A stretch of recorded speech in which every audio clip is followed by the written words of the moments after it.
and good morning. Welcome to Flory Fest 2023 on the nice Sunday morning, relaxing. I had the Parisian music going because the guys can't hear that. So yes, the nice Parisian music this morning playing in the background there, getting us all gently into a Sunday morning. So everyone's probably full of coffee and apparently fags. Look. So yes, we trust you all had a good evening and you enjoyed the show last night. Massive thank you again to Nathan. I'm not going to thank Chris because clearly his questions were right out of my league. That's like Trivial Pursuit Mastermind Edition. So, so yes. But no, it was a good evening. Hope you enjoyed it as well. Thank you, first of all, for all the sales. I will speak on behalf of both companies, with PM and myself. Absolutely blown away. It's going to take some days to clear the backlog of orders. So just, stay with us. We will get down to your order. But yes, obviously you can't do the orders when we're doing these. So we'll be getting on with those tomorrow. And it's going to take a couple of days, literally, to get through the backlog of them. So bear with us. You will get tracking information from both of us. So they will be making their way out to you very, very soon on that point. So yes, did we all get a good night's sleep last night? All sleep well? Yeah. Yeah. Not Matt didn't. For the racing cars as well. Yes. I tell you what, no, I was fast asleep until I don't know what time this morning, and then I was wide awake. It's one of them. Needed a pee break, so that was it. My brain had kicked in when I'd gone back to bed. Yes. So, well, that's it then. I'm going up. Yes, I know that one. That's it. When I'm awake, that's it. I'll just might as well get up. I cannot go back to sleep. If I did that, I'd be awake all the time because I'd go to bed twice a night. What's that a chance? Yes, good job. Anyway, I've had my, I must admit, we've gone posh in this household, only out of necessity, but we've actually gone with Waitrose bran flakes. I can highly recommend them. They're better than the Kellogg's ones. Check Waitrose out. They only bought two things in there, a loaf of bread, because we were passing and desperate, and me bran flakes. And very nice they were too. So yes. Bran flakes, that explains that off-air performance by you last night then. That was the leftover Chinese, that was, to be honest. Yeah. I thought that was very musical and very long-winded. It's like a scene from Blazing Saddles. But as I always say, better out than in, otherwise I'll get tummy ache. As they say when I'm on a plane. Right.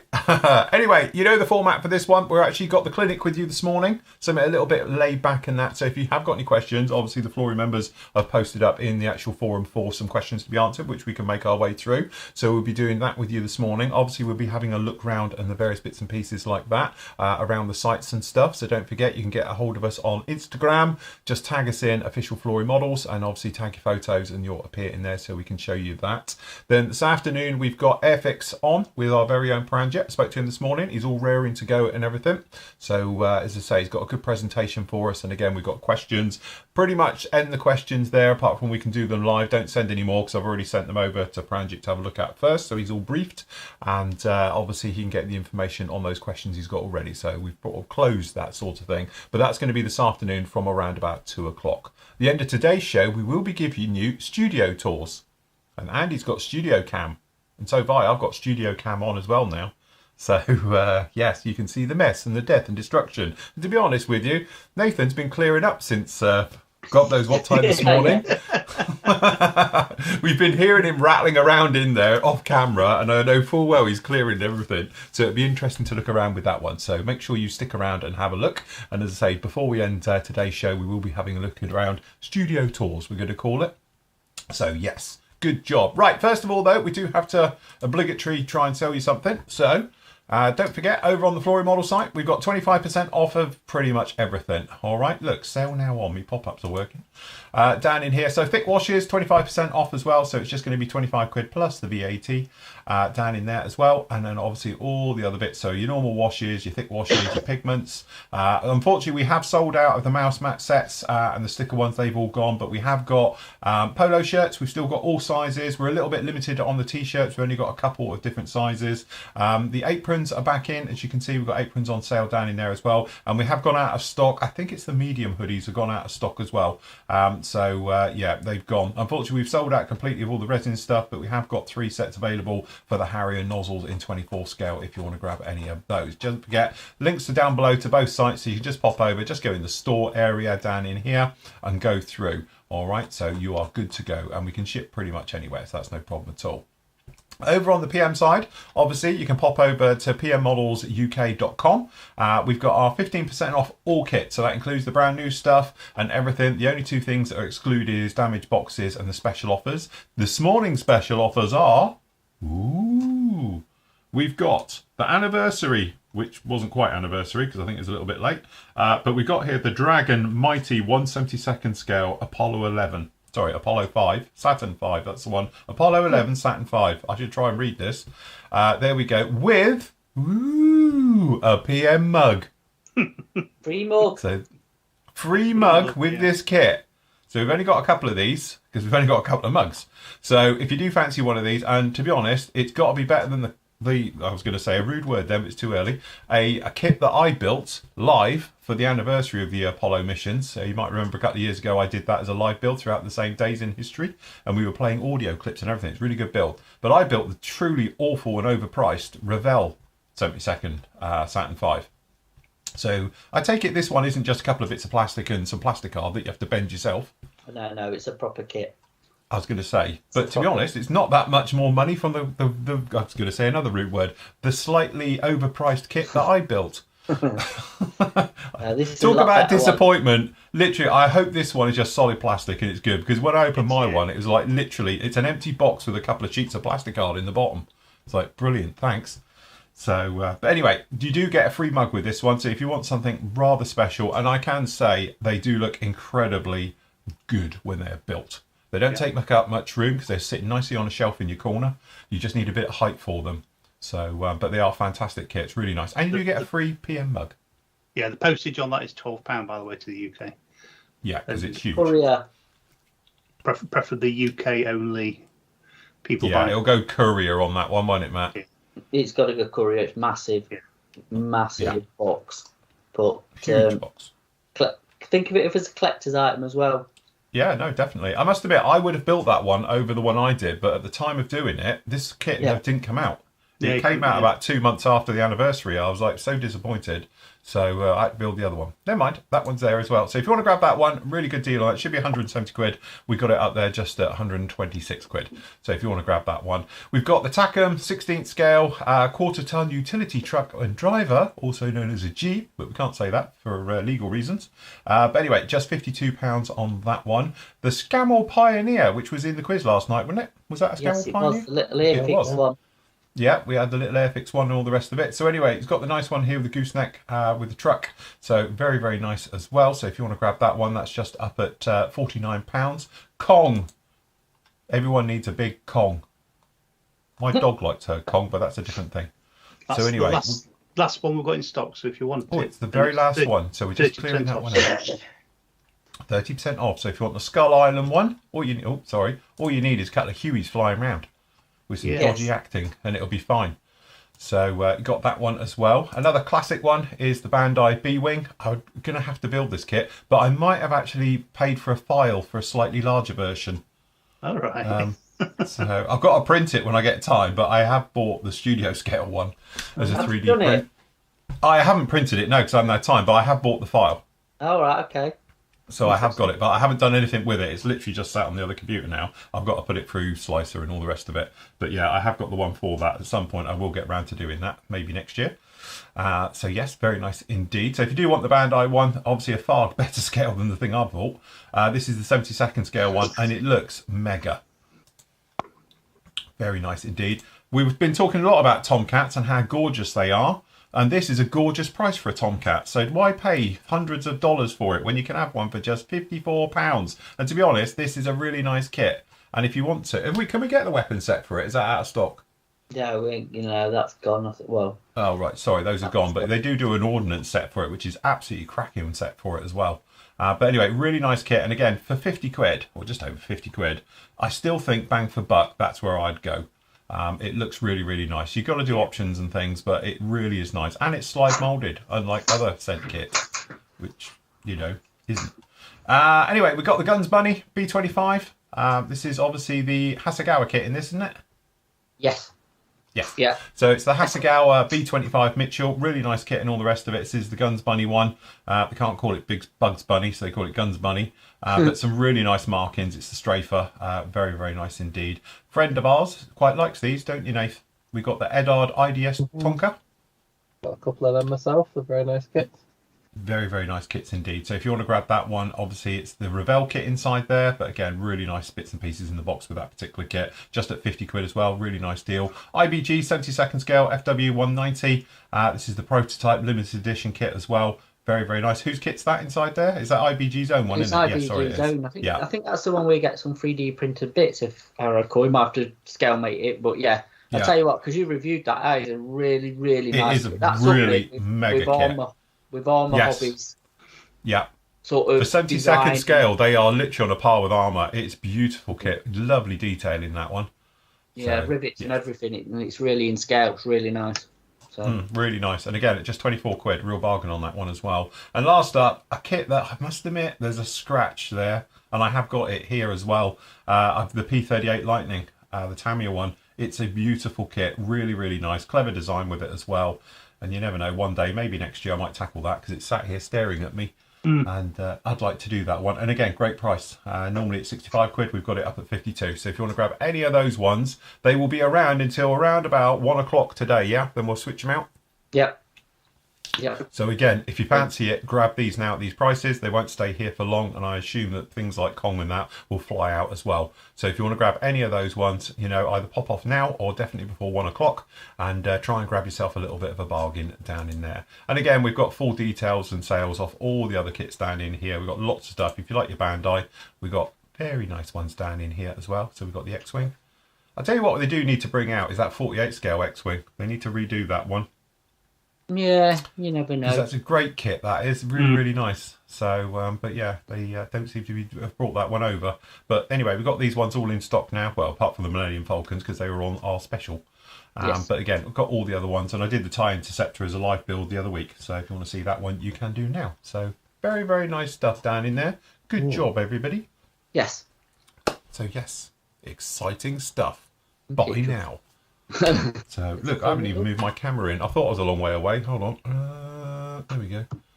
Zoom in a bit. Have I done the others? Yeah, they're all right. They're okay. So yes, good job. Right, okay. This morning it is the clinic. Nathan, are you polishing your underside? I am just removing the wash to finish. Oh right, okay. That's good. You're as bad as Matt last night when he was there. Literally. Yeah. With a pink thing in his hand. I went back and had a look at it, and I'm thinking, that's the thumbnail when I do them next week. That's not a good look, is it? It's not a good look, but it'll make an interesting thumbnail, I can say. Yes, there he is. You're polishing his helmet. Go on then, give us a quick look at him. Let's have a look. Is he doing all right? Flick your cam on. We can see how he's coming along. This is the highlight of the entire weekend. This has been watching him come to life. I think I'm about finished with it, to be honest. Can you see it? There we go. No, he's looking fantastic. Yeah, it's really good. Pull that back a bit and up a bit. There we go. Can you see that? There you go. Yeah, no, we're in. Perfect. There you go. Really nice. Excellent. So, not bad, actually, for a few hours' work. I'm quite chuffed with it, to be honest. Popping along with him. Yeah, I had a little play with it this morning, because obviously I've late drive overnight, so I can just pump up the highlights a bit on his eyebrows, and I played back with his eyeballs and stuff. But yeah, I've really quite like this, especially on these bigger scales, the oils over acrylics. Yeah, it's definitely the future. So I think this other print that I did, the bigger version of, put the camera out, this Africa Core tanker guy.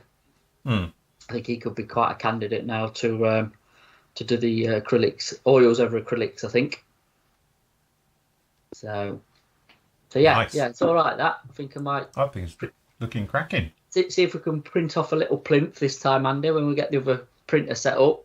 Yeah, I'll attach him. So I just need to obviously paint paint some acrylic black on the sides of his shoulders where his arms should be. I think I might call that one done. The trouble is with it, it's like when to stop. It's one of them you can just keep playing and, you know, moving paint around, as we call it. And I think there's a time where you just like because this is just a demo piece, isn't it? So I say I'm just I think I'm going to call it a day and plinth him up and be done, I think.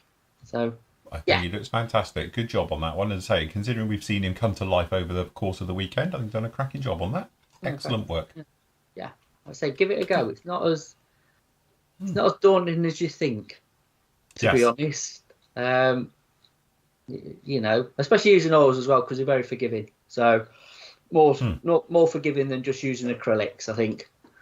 Yeah, because it's just like touch and blend. Yeah, so you're blending it around. Yeah. Yeah, and plus as well, because they're pretty much transparent, aren't they, or semi-transparent. You can't overdo it, if that makes sense. It's just having a bit of patience just to let things dry in between. But again, leaching the oils out onto a piece of cardboard helps. It does speed it up to a point. But yeah, it's in YouTube chat. Yep. Jim says, "Can I have Matt autograph the F14 Tomcat kit?" If you want to buy one, Jim, and you want Matt to scribble something write on it. Just scribble on, put his cross on it. It'd be like Baldrick. He'll just put a thumbprint. He's never seen my writing. It'd be a thumbprint. You're like, here you go. Yeah, that will probably be about right, to be honest. But yeah, I can do that if you're mad enough. Do you know what? I must be the only I actually haven't got an autograph because I've never had to do it. I've never even think. Mine's terrible. It's weird.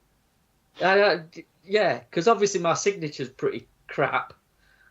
So yeah, I have no idea I would do one, to be honest. I think I've said this before, but I used to have my a boss I had many years ago. Used to give him a box to sign, just a line. And literally, he would come along. So you'd want him to sign literally in a box this big at the bottom of your thing, literally a tiny little thing. And he'd come along and go all over the entire thing, literally just completely over it. And you're like, what the fuck? You know, but it was like, you just scribble right the way over your page. It's like, okay, whatever. But he's my boss, so he can do what he likes. As long as he pays me wages, I don't care what he scribbles over. But yeah, it used to be, I need a signature on this, and literally you'd have a box, you'd just go right the way over the entire bloody page. Oh, okay, fair enough. I suppose it still counts, as long as it's on there somewhere. It's not where it should be. No, that's it. It's when you come back with an email saying, I'm sorry, or these days it wasn't an email back then, but now it'd be an email saying, could you please fit it inside the box? Yeah. Right, okay, so on with the clinic, I think, first, and then we can have a look around and see what the guys have been doing. So you guys have been posting up a few little questions. Remember, if you have got a question for us, if we can do these ones first, obviously we'll pick the ones out of the Flory Models chat and the Flory Models forum, then we'll come back over to guys in YouTube and stuff. So don't ask questions yet, wait until we ask for it, and then obviously I can read it, because I can't read both at the same time, all right? And then hopefully we can go about it. So the first one is from Peter. He says, hi guys, have a great day. Skip this if you want. All right. David says, no, all right. Do you think a lot of modelers or some lack effort, scared to make a mistake, and expect to be a master modeler straight away without serving a basic apprenticeship by making many mistakes and learning from them? Ooh, Do you want me to be brutal? Yes. Go on then. Yeah, I agree. Yeah, definitely. Yeah, I would say so. I think we've said this before, innit? Because of the internet and obviously YouTube and things like that, you know, people's levels are at different things, but I think people just think they can get to like from A to Z without going in between. Yeah. So yeah, I think it is a little bit, and I do think people are scared of making mistakes, which I've always said you're not going to learn no unless you cock it up, because you know, unless you're some absolute genius that can just do it straight off the bat, then you've got to practice. You've got to practice at anything. It's not just this. We've said it loads of times. It's everything in life. You keep doing something, you get better at it, don't you? You know what I mean? Yeah, it's practice. And especially if you've got people to learn off as well. Because I'm definitely like a visual learner, as they call it. Yes. But then you just figure your own way out. You know, you figure your own techniques. and stuff. So yeah, I think so. And I don't. I kind of get it, and I kind of don't, because the hobby's not cheap, is it? Let's be honest. Now it's got kits are expensive and stuff, but I think you can buy cheaper kits, chuck them together, and then I think more. It's not more construction we always get questions of. It's painting and weathering into it. Let's be honest. It's airbrushing, and then it's how to weather and stuff like that. So I think again, if you've got like a buster, whatever it is, a plane, a tank, a ship, whatever, and that's something just to practice on. And if you cock it up, what does it make? You can just overpaint it and do it again. I think that's the other thing as well. This stripping paint down every time. Oh yeah, I can't get my head around it. I just don't get why you would, unless you really, really, really have to do it. It's like, why would you make such a mess? Because you're liable to make more of a mess of everything else than just literally rubbing it down and overpainting it. You know what I mean? Because it's like microns thick, the paint. It's not like you fill panel lines or stuff. It's just. It depends on who's painted it and what width into it, though. Well, it is. Yeah, it is. But again, to me, it's not bothered if you're an airbrusher or a brush painter, right? You've got to thin your paint to a consistency where you're either going to get rid of your brush strokes. If it takes 10 coats to cover it, it takes 10 coats to cover it. You can't do it in one, whether you're airbrushing or whether you're brush painting. Yeah.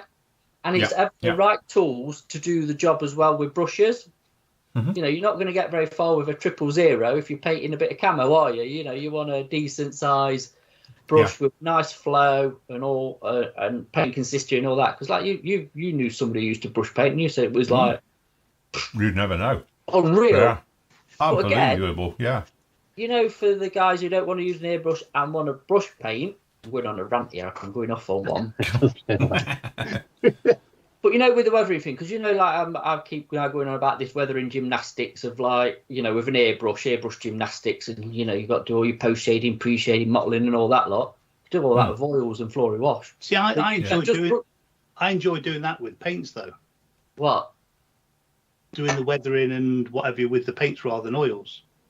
Yeah, that's fine. I'm saying this, mate, for brush painters, not airbrush paint. Oh right, yeah. So yeah.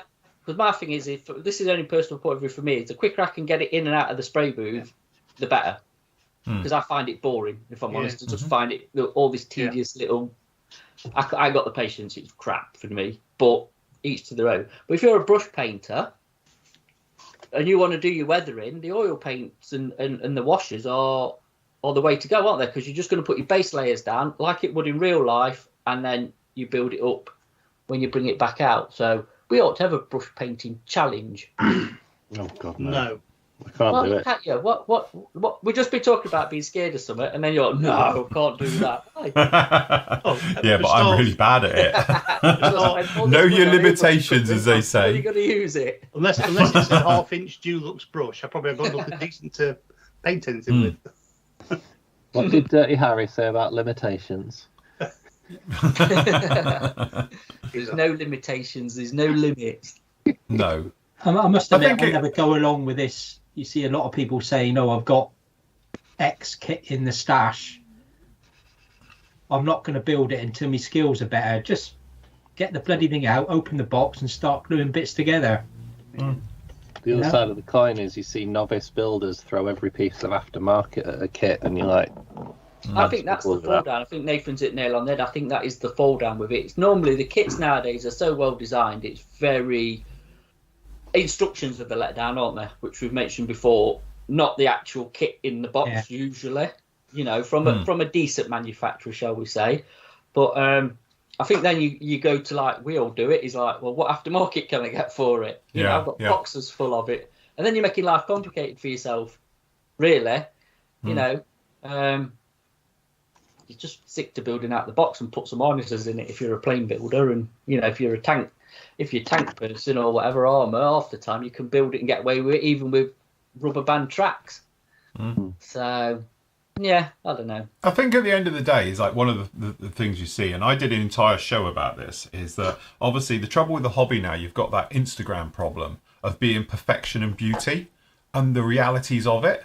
And again, I think we said on the actual show, we discussed it, a lot of people Photoshop their models. That's not the model as you see it, you know. And I can show you done that because I've done photos. If I show you a one on camera here, and I'm using a very big, very expensive camera, all right, and then obviously if I move over and just use my phone and take some photos of it, the color changes and everything that goes in, because the settings are all different, and that's a big difference. And you get people clearly are like enhancing colors and things. And again, if you've got a bit of time and a bit of knowledge of Photoshop, you can take out those ghost seams, you can take out that small crack, you can tidy up the paintwork and all the rest of it. And I'm sure there's a lot of things out there. And also, we're all guilty of that thing of, if you're going to take a photo of it, you're not going to take a photo of the bit that's slightly wrong. You're going to take a photo of something that's perfect, you know. And that's the trouble. And I think a lot of people now are getting disheartened with the hobby because they're seeing this perfection on every single picture that they're looking on social media. But the reality is, it's not like that, you know. And I've done it before. We've all done it. We've all walked around Telford as a group at the competition area, and I can find faults pretty much in all of them, you know, where there's something that's not quite right, or there's something there and everything else like that. But, you know, I think you have to take it as an overall that, you know, it's a really nice model and it's very, very nicely done. But the expectations of what you're seeing and what you're producing, it can affect people's mojo and their, you know, their love for the hobby, because they just feel depressed they cannot create that all the time. But like I said, and my big argument to it was that it's not about the destination, it's about the journey. Have you had fun building it and the time that it's taken? It might have taken you 2 weeks. It might take you a weekend in Nathan's case, but it might take you 10 years, like in Andy's case, to do a kit. But he's enjoyed it, and they've both enjoyed it right the way through. All right, 2 years. 2 years, yeah. 2 years. But again, at the end of the day, if you've enjoyed the process, and even if you're just playing with it and doing little bits each evening for it, that's the love for it. It shouldn't necessarily be, oh, I produced this and here it is and I'm very happy. Of course you should be proud of it. Of course you should be, you know, want to show it off and all the rest of it. I get that. But again, this is one of these things about, did you enjoy the journey, the practicalities? Because you've created a piece of art. You know I say it all the time, but the definition of art is something that's completely useless. It serves no purpose. A model kit doesn't serve a purpose, because once you've finished it, what you can do? Look at it. It's a painting. But it's what you've produced from it and your love from it. And it may be just the love of the physical shape of it itself. You may be into Spitfires and you wanted to build a Spitfire. You've had a childhood thing of Spitfires and you want to do it. You've created it. It doesn't care what it looks like, because what you've done is build a Spitfire. It doesn't care how accurate it is and if all the rivets are in the right place. You've created that physical shape from yourself. And I think that's what people somewhat are losing now, is that they're striving for perfection all the time, because you're seeing it and it's being, to be honest, rammed down your throat. A lot of people know I don't really do social media. I do it through the company, and Flory Models has a page and everything else. But my personal thing is, I don't really watch YouTube modeling anyway. I don't really do Instagram and all stuff like that in a modeling way or anything else. And it's not that you know, there's anything wrong with showing your work and everything else to it, but I like to do my thing, if that makes sense. You know, I don't want to be just copying everybody else. I don't want to see a technique and think, oh, we all need to do that, you know, because as I said, one of the biggest things about this hobby is there's 1,000 different ways to do the same exact thing. Some people go completely over the top as far as I'm concerned. You're thinking, what the hell? Why is it taking you 4 hours to do that when I can do it in 30 seconds? But that's just purely the way I do it and not the way that they do it. And it doesn't make it right or wrong. Everybody has their own way of doing it. And to be honest, it's one of the biggest things with this hobby is that, you know, techniques are developed over time. Like we said before, you'll be learning the hobby, you'll be learning a technique, perfecting your technique. And I think the trouble is that people come along then and they say about, oh, you should be doing this. And there's almost a pressure that you should be using this product and using it this way on this particular model. And that's what I think people get caught up in. And that's why, to be honest, we all end up with massive amounts of different types of paints, massive amounts of different fillers and glues and that, because we're striving for something when sometimes, and I'm a classic of this, I've gone back to using, talc and super glue as my filler. Because it's the oldest way I did it. I did it in the 80s, I did it in the 90s. And then I moved off for all these newfangled fillers. And I'm back to really old school stuff now. And, you know, my particular preferred skill set is really small. I've only got a couple of techniques that I use, but I like them. They work for me. But what I try and do, as being open-minded and everything to it, is show you guys all the different techniques. And that's why different models, I use different techniques. Might not be my preferred way of doing it, and it might not be the quickest way of doing it. But I want to show every different way possible. So maybe you might just take that 30 seconds, see me do it, give it a whirl, and it works brilliantly for you. you know, but it might not work for the next person. So again, and that's what I think the hobby's lacking, is almost that sort of empathy that it doesn't matter as long as you're enjoying it, as long as you're having fun, you know, instead of being rammed down that you should be using ammo stuff, you should be using MIG stuff, you should be using Flory washes. You know, at the end of the day, it's whatever you have and whatever works for you. It took me years to realise that I'm actually building models for myself, not for other people. So now I don't care if it takes me a year just to build one kit. Yeah. You know, it's a hobby. Yeah. It's what I do in my spare time. Yeah. Enjoy You know? yourself.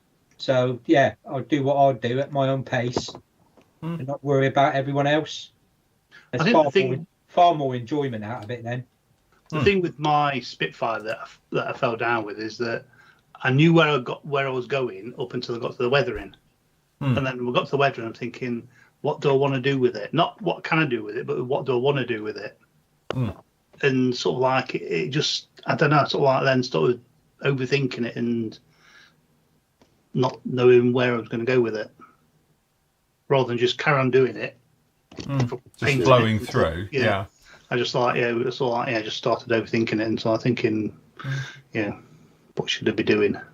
I think you get two types of modelers out there, and I'm firmly in one camp, but you get the guys who will have a reference picture or, you know, a video or from a film, and they're trying to recreate that specific look and that specific model. So they will copy all the weathering and everything from it, and that's what they strive from, that level of perfection to do it. Or you get my camp where I'm enjoying it and I'm weathering it and I am completely freehand. You know, yes, of course I take clues from weathering and stuff like that, but the end of the day is if I'm doing my little Bob Ross bit and it's like, oh, I've made a small mistake, but hey, happy little accident, we'll just put a bit of weathering on that, you know, and pull it down, and we'll put some streaking in there to hide that dodgy seam line or whatever we need to do. I'm more than happy to do that. I'm not one of these people, right, strip it all back, I'm going to do it all again, because I'm enjoying the physical process of model making. You know, and yeah, I said before, this is why I've never entered competitions. I've never shown my work. That's why I don't Photoshop my photos at the end. Like I said, I just bung them on a turntable, press it on, and spin it round in front of the camera. You know, I don't need to go in and do glorious photos and all this thing to it, because it's not really the end result I'm talking about. It's literally just like an overall thing of it, you know, because I think when you get into the details of it, scale modelling is where it falls flat, you know, because they just don't look like the real thing. So you want to look from it, take a step back and a nice overall and say that looks just right to me. Just an interpretation, isn't it? At the end of the day, whatever it is, you know, whether it's a Tiger Tango Spitfire or one of these figures or whatever, it's an interpretation of real life. So let's say it's your project, isn't it? At the end of the day, as well. Yeah. But again, I think, like you say, if you're getting stressed out with doing this, don't do it. Yeah, it's a hobby, like you say. You want to come in it. Yeah. You want to come and do your hobby to relax and get away from whatever else is going on. So, if that's stressing you out, then you've got to rethink your life in a kind of, because that's what you want to get away from, isn't it? Christiana in our chat says that she does it. It's great for her mental health. There you go. A lot of people do it for that. And yeah, I think really it's a real.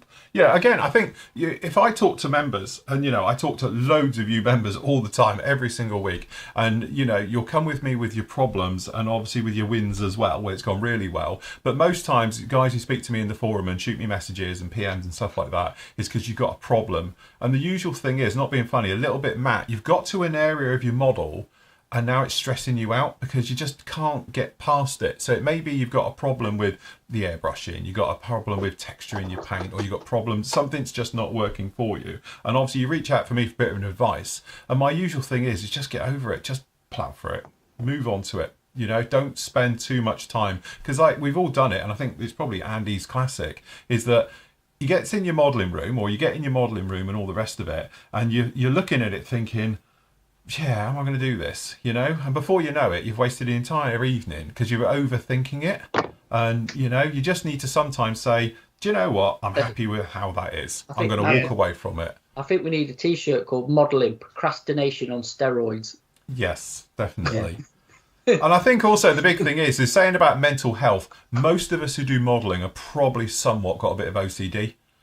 You know, because you're striving for a perfection and to have everything exactly how you want it. you know. And again, it's being able to take a step back and saying, do you know what, I'm really happy with that. I don't need to do more. It doesn't need any more, you know. And I am as guilty as the next one, because I have this little thing on my shoulder when I'm working, especially when I'm in the weathering phase, that's like, do you know what, I'd stop now, because in a minute you're going to screw this right up.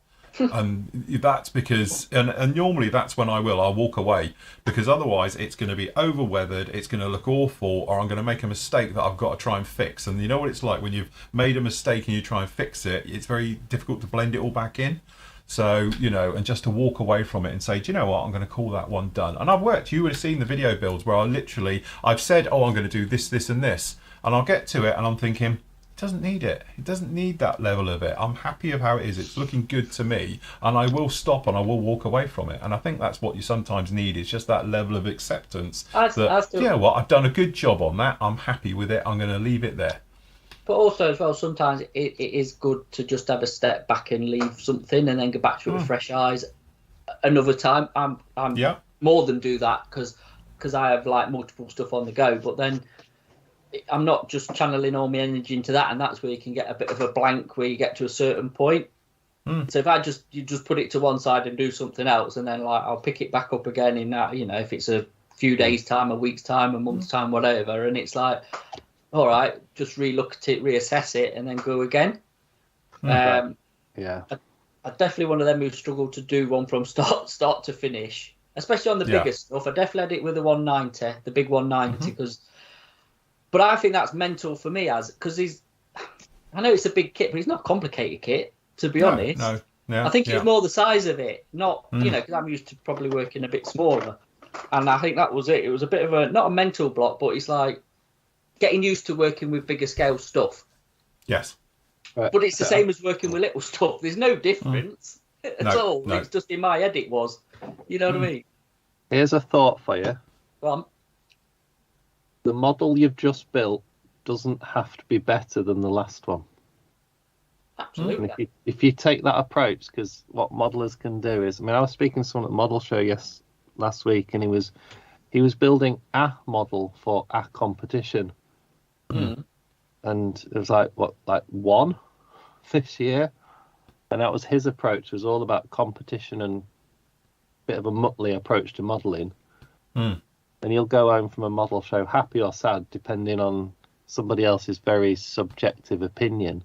Yeah. But I think everybody on this chat is probably their own worst critic. And I'm looking at this and thinking, he's all right. I've fluffed up a few decals and stuff. But I think if you take the approach that the model you're building doesn't have to be better than the last one, and you're thinking 10,000 hours for mastery and all that, I think you just got to enjoy the hobby. And it'll come. That mastery and that progress will come by accident. You're going to make yourself very unhappy if you keep thinking, I've got to do better than the last one because I made that mistake. It just doesn't matter. You know what? I'm going to put something controversial out here for the modelling community. You know, competitions. Don't enter them. They're the worst things ever. Yeah. Competitions in anything are the worst ever, aren't they? They are, because it makes people competitive. It puts pressure on, because, you know, some people are driven like that, aren't they? Where, you know, they need the recognition or they want the medal or whatever else it is. Yeah. Yeah. But then, as an old thing, I don't get it at all. Do you know what I mean? But then, for the people that do like it, that's for them, though, isn't it? So for you, it's the worst thing ever, but for them, it might be the best thing ever. I always think at Telford, one little thing I thought of is that what they should do is last year's winner should be a judge on the next year or the following show. So because obviously we have had in the past where you just have an elite load of guys and girls who build purely for Telford every year and produce stunning pieces of work. So, and you know, as soon as it turns up, it's probably going to win, you know. So I think what would be nice sometimes is that the people who have won, you know, no disrespect to them, but, you know, to sort of, all right, boost their ego, whatever it is, they're invited to be a judge. Like Top Gun, they can go back and pick what position they want to do, you know? So they can come back and be a judge on the following year, instead of being just able to just keep entering a model that they've spent all year just working on, like Nathan said, that one model for that one show, you know, and they're literally going through it, you know? So that way you get a broader spectrum that they can't actually enter into it. The problem with Telford is though, that judges are allowed to enter models into the competition. Well, I was about to say, I think it should be a ballot vote by the public rather than any judges. Don't have judges, have ballot votes. So you can have a ballot, you pick the kit that you think is the best. That's not a bad idea. The thing is, it's like, sorry, Andy, I think it's like Nathan said. The thing is, it's subjective to whoever's judging it. Yeah. And however much you try to be neutral, I reckon it's hard to be, because you've got things you like. You're naturally just drawn to something, aren't you? Yeah. Yeah, and I know if you like a particular subject, yeah, of course it is. I know they've got a criteria, haven't they, of everything. But like I say, we've seen things win in the past that we know there's been better entries. Yes. Build-wise, paint-wise, weathering, whatever. Mm-hmm. And that's what I think with the competition. It's not the competition as is. I think it's just how they kind of run. And I'm not saying it just for Telford, or I think it's across the globe as well. Absolutely, yeah. And then it can get elitist as well. And that's the other thing that I was hearing to with like the competition side of it. It can get really elitist, which again, if you've got new people coming back to the hobby and they start going to model shows, and then that's added pressure. Do you know what I mean? I don't know. It's all. It's a tough one, isn't it? It's a tough one. The one difference I think we've seen is when we went to Mosson, because they take a model from the competition, don't they? They put it onto a table in the middle of the competition tables, and there's like 4 or 5 of them sat round, isn't there? And they've all got sheets. Of obviously, that they mark it down what they think, rather than one individual going around doing one section of models and one doing another. Well, like I said, why don't you just have a ballot sheet with all the different sections on? So 1 7-second aircraft, all different sections on, and then an overall winner that the person thinks, and someone can fill out a ballot sheet, tick, tick, tick, tick, tick, or put the number down, say everything's numbered, so that of each category, put it into a ballot box, gets voted up, gets marked up at the end of the weekend by the people that are at the show. And then they know, they've got their winners, haven't they? I mean, the thing is as well with Mosson, that is one big competition. Everything's in the competition, apart from the invited clubs. Yeah, and there's a few bits around the outside. Yeah. And there's only a few of them. It's not like, you've got the whole of the Hungarian, groups or whatever it is, or anybody else. You get invited, don't they? Certain clubs get invited from around Europe or wherever, and they think it. But everything else is literally in the competition. So that when you go there, if you're going to take a kit, you are entering the competition. It's not just there for people to look at. I think thing is pretty much the same, isn't it? When we went to Eindhoven, Scale Model Challenge, a lot of that is competition. It's a massive competition. But when we went to Mosson, we were judging our skills against the under 14s section. We were, and we decided we're all crap. Yeah. The under 14 section was better than I've seen at Telford. To be honest, it was mega. So clever. Well, I mean, what's chat saying is what's their sort of, it's all right, our opinions, but is anybody like piping up in chat saying, yeah, we like doing them, no, we don't like them, do they think it's good or bad, or I think most people are agreeing with us, to be honest. I'd say I've only got the YouTube chat on and just scanning it a bit. But again, I think most people sort of agree. I should think it's very difficult to do that thing about a ballot, and when as you leave, you just put your slip of paper, because some poor sod's got to count them all, and go through it, and that's going to take time. And then they'll guarantee it will be like certain democracies where they want a recount because it's close. I just need another 12 votes, But yeah, I think, the trouble that you get, as I say, the whole problem with the entire competition thing is, as far as I can see it, one, you've got that sort of elitist thing because people build purely for that piece of thing, and that's how they do it. It's fine. I think that's very off-putting to especially junior members and things like that, unless they've been groomed by a club to enter into these things, because it is very daunting to put your models in and be critiqued by the world, Yeah. And I think the other trouble that you've got with it is that the entire judging system, and I know, to be honest, hands up, I've got friends of mine who are IPMS judges, the UK, quite a few of you, and obviously in the US as well, and they will tell me one thing. And then I will get that sort of grey bit in the middle, shall we say, and then I have my opinion, because I can see it with my own bloody eyes, to be honest, at certain shows. And again, I agree that judges should not be able to enter kits. It's as simple as that. If you're a judge, you shouldn't be entering your own models. I think that's just a no-brainer, really. But again, it's one of those ones where, again, you've got, with the entire judging system and the thing around competitions, it's a little clique and a very much a niche area of the greater modelling community. But it gets all the limelight and all the focus onto it. Yeah, and I've walked around shows, as we've all done, and we've seen stuff that's taken our eye and gone, do you know what? That's really nice. That would do so well in the competition.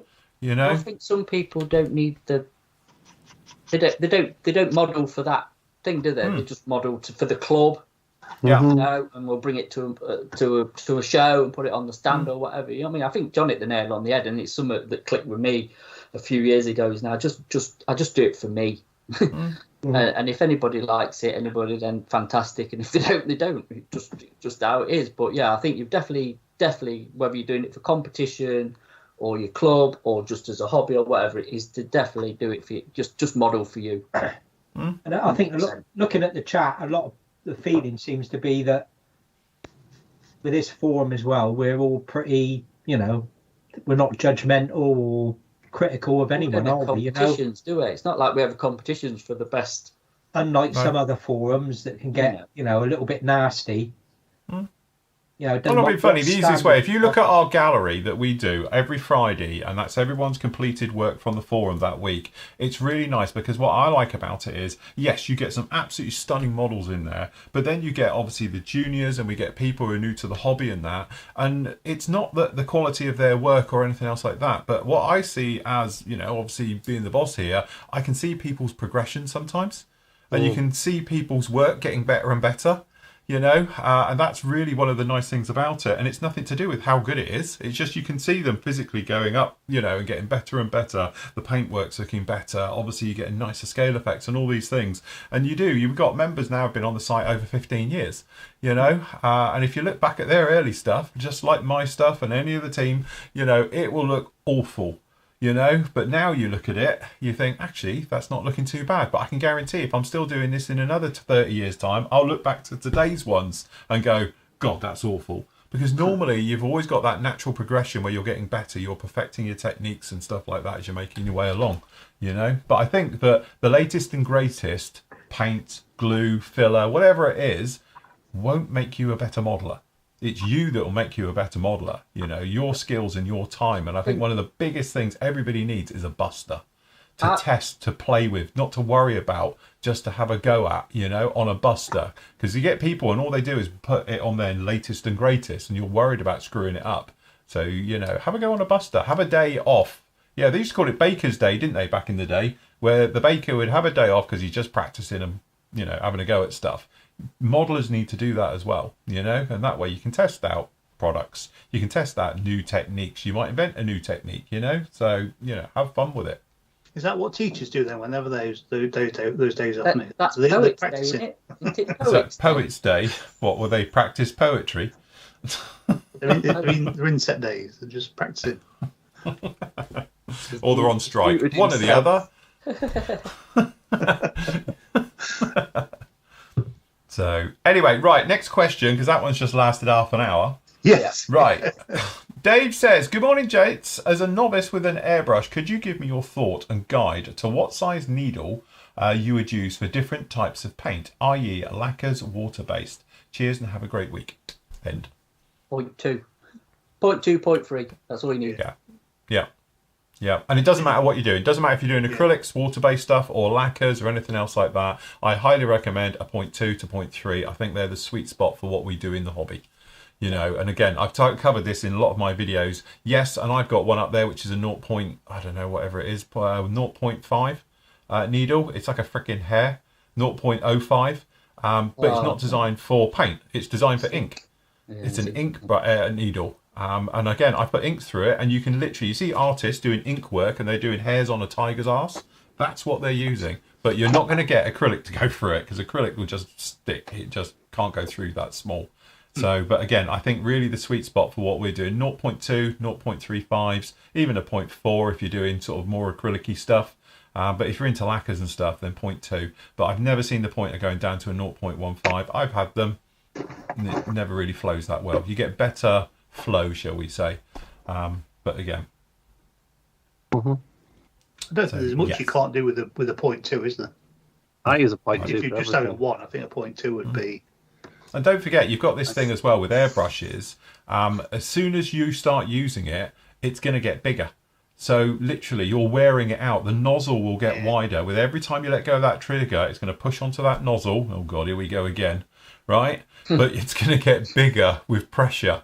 So what happens is, and I've done it, when I change out my nozzle and needle set, because I always usually do it together, is that you'll suddenly find that you'll go, Christ, that's not a lot of paint coming out of this. It's because now it's blowing like a 0.4 or a 0.6, because that nozzle is so slack after years of abuse that that's back to the clinic again.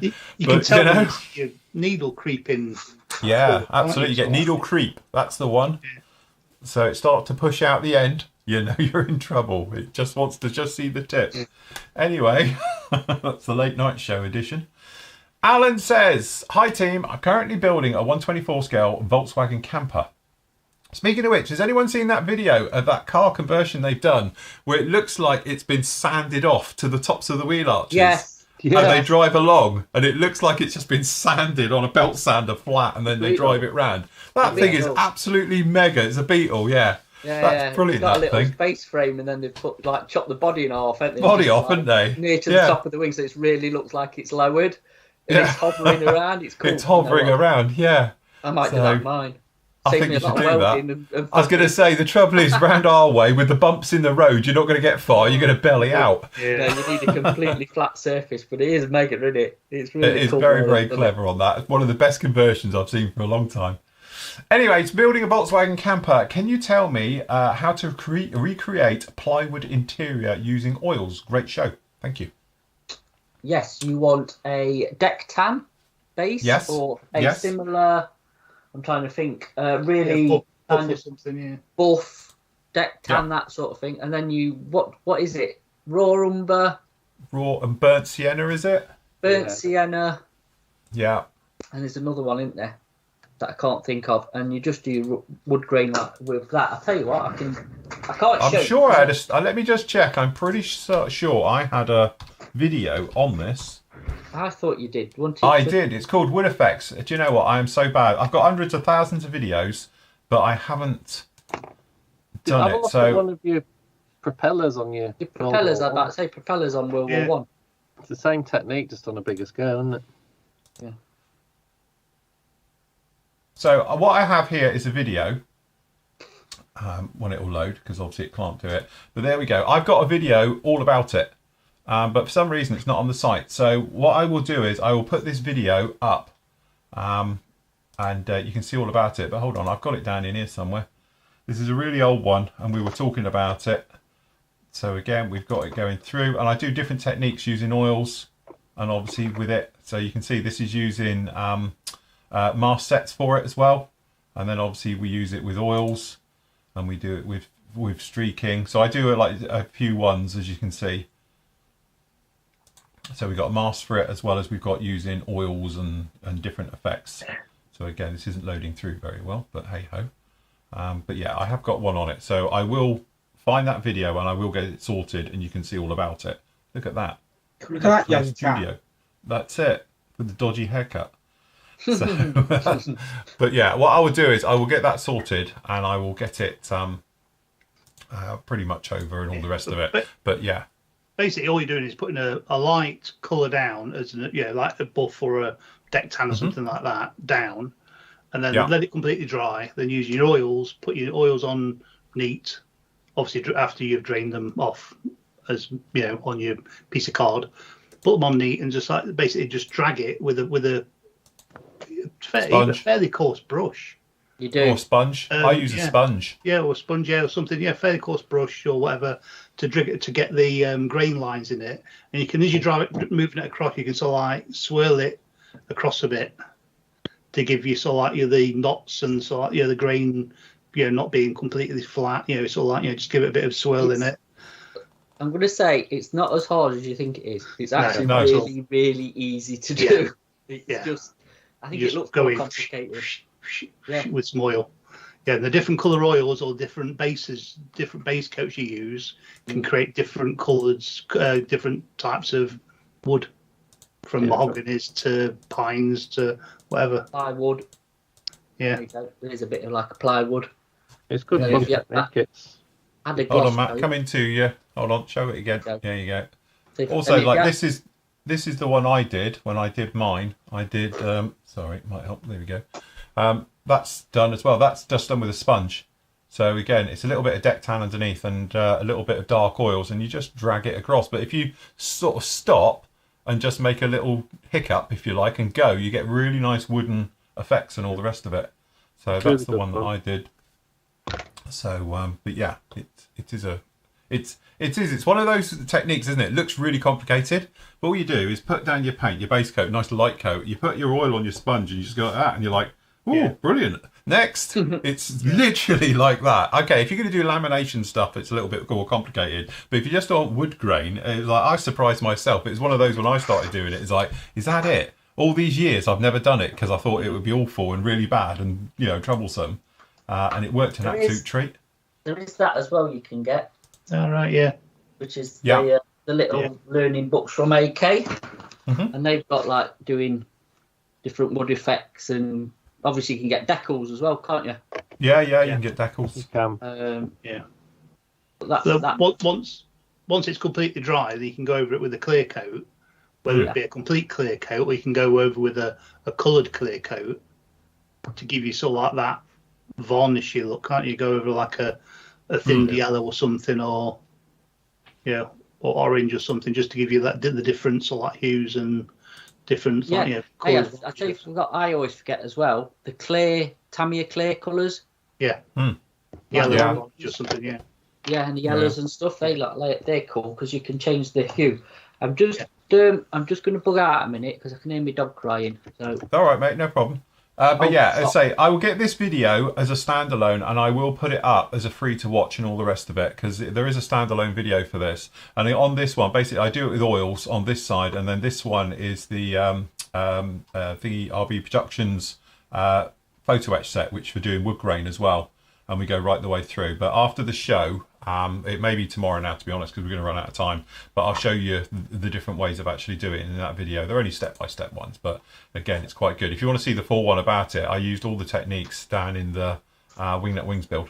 I said that wood grain is not difficult, and if you just use try it on your buster first, yes, and give it a go, and it's not difficult. Just make sure that your base coat's properly dry before you start trying to streak oil over it, and just use neat oil. Don't try and thin it or anything. Neat oil.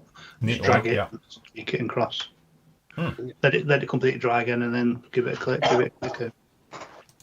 Cool.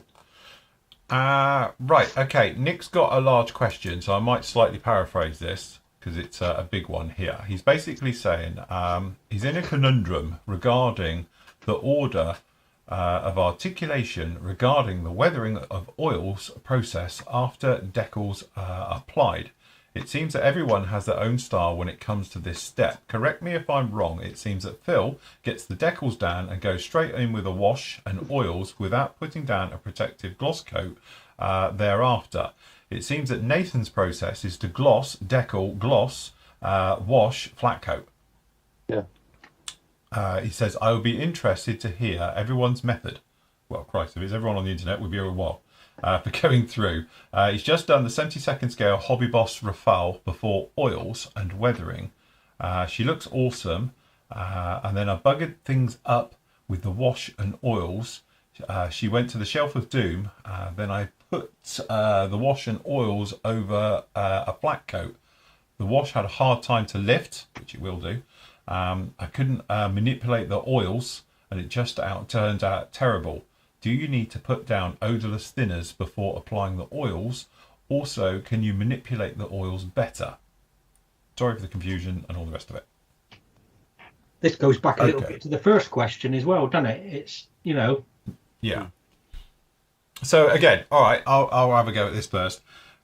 Everyone has their own style, but also if I'm working on a particular model, depending on the paint I'm using. So if I'm using a paint I know really well, like if I'm using Real Colours or someone else like that, I know what finish it's going to have. And again, this comes back to something I've gone on really a lot about this year called texture.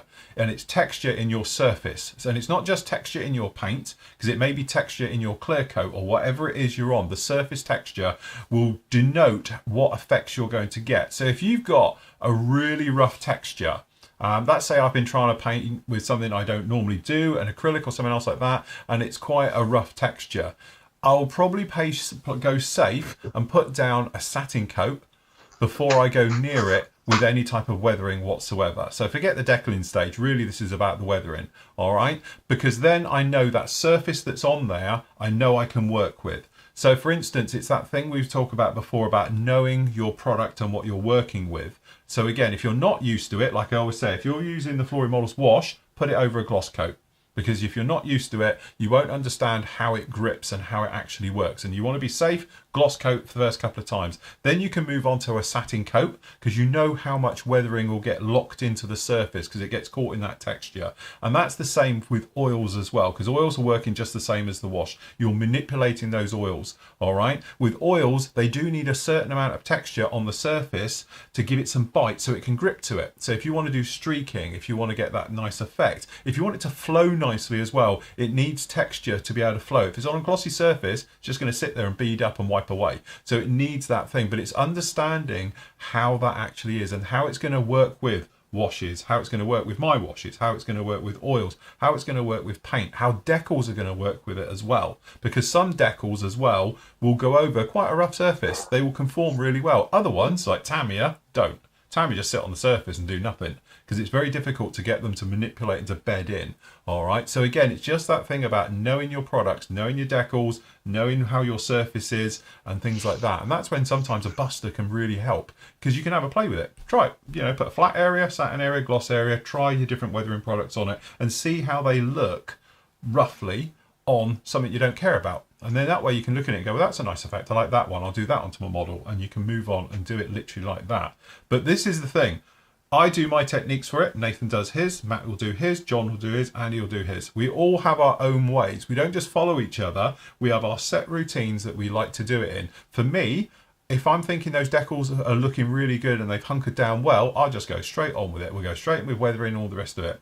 If those decals are looking a little bit iffy, or they're just not biting down, they haven't properly gone in, or there's a big step or something else like that, I might decide to come in with a satin finish to go right over it. I love the AK third gen stuff. It works really well. And then that way I've got a nice universal surface over the entire model, which goes over those decals as well. So when I go in with the weathering, it works with it.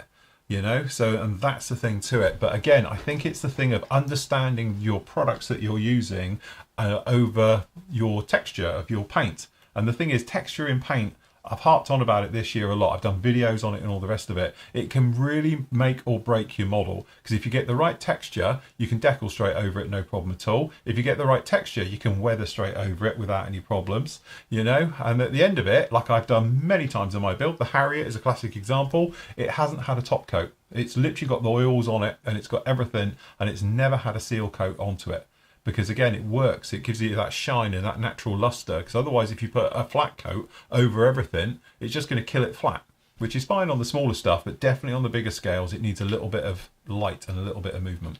I think Nathan's is more the belt and braces approach, isn't it? Whereas Phil's is he don't mind if his trousers fall around his ankles, and he'll sort it out. Yeah, do it on the fly. It's fine. Bit of string and I'm good to go. Yeah, he'll sort that afterwards and and sort the problem out. But whereas Nathan's making sure he doesn't create a problem by following the steps to not have a problem. Yeah. I don't really have any set routine because it differs with every kit I build. Yeah. And plus with like paint texture and that, I'm sort of in Matt's camp. I'm not afraid to sand the paintwork if it is rough. I think again that's what people forget. You can sand your paintwork and make it flat, whether it's gloss or matte or whatever. You can sort it out, can't you? Hence again, they're going back to I need to repaint everything, or I need to strip it. Should I say? You just rub it down, don't you? You get a 2,000 or a 3,000 or whatever, and you're amazed at what it can do.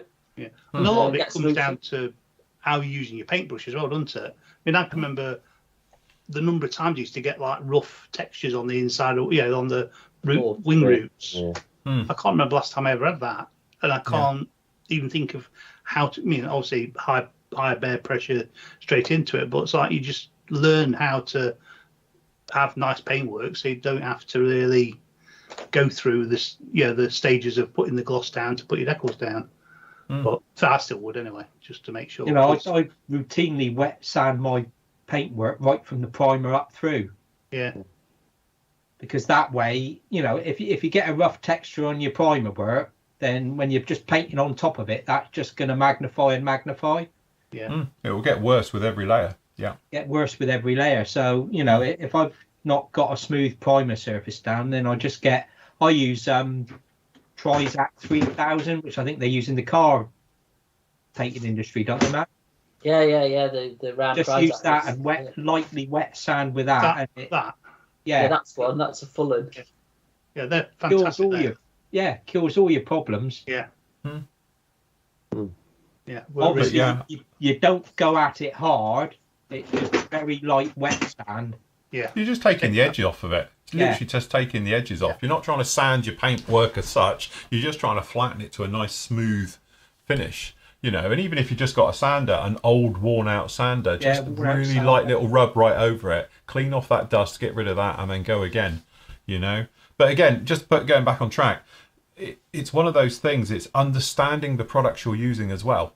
Understanding your setting solutions, how they work. Because again, to be honest, I like using the old micro set and sol. They're my go-to one. It's not very strong, it's quite mild, but for probably 99% of decals I use, it's absolutely fine. There is stronger options, but I always start with that and then work our way through. But I know a handful of decals which this stuff won't touch. Tamiya, for example. Tamiya decals don't really do anything with this stuff on it because they're so thick, But again, it's knowing that, okay, these decals, I'm taking them off, I can feel they're quite thin, it'll probably work very well with these, it'll be no problem, so, and then that way you don't have trouble with silvering and stuff like that. But it's understanding your products. It doesn't matter if you're using, micro set and sol, or if you're using, Neo and all of those ones, and any other type. I've got Tamiya stuff down there, I've got everybody's. It's understanding it. And then obviously with the weathering as well, if you're using the clay wash, understanding how that works. What type of surface does it like to go over? And then with oils, how that works. So if you've got the knowledge of each individual component, you'll get a bit more of a feel for it. And we were saying sometimes it's just doing it, until you understand it. Like I said, with this entire hobby, sometimes it's not knowing how to do it right.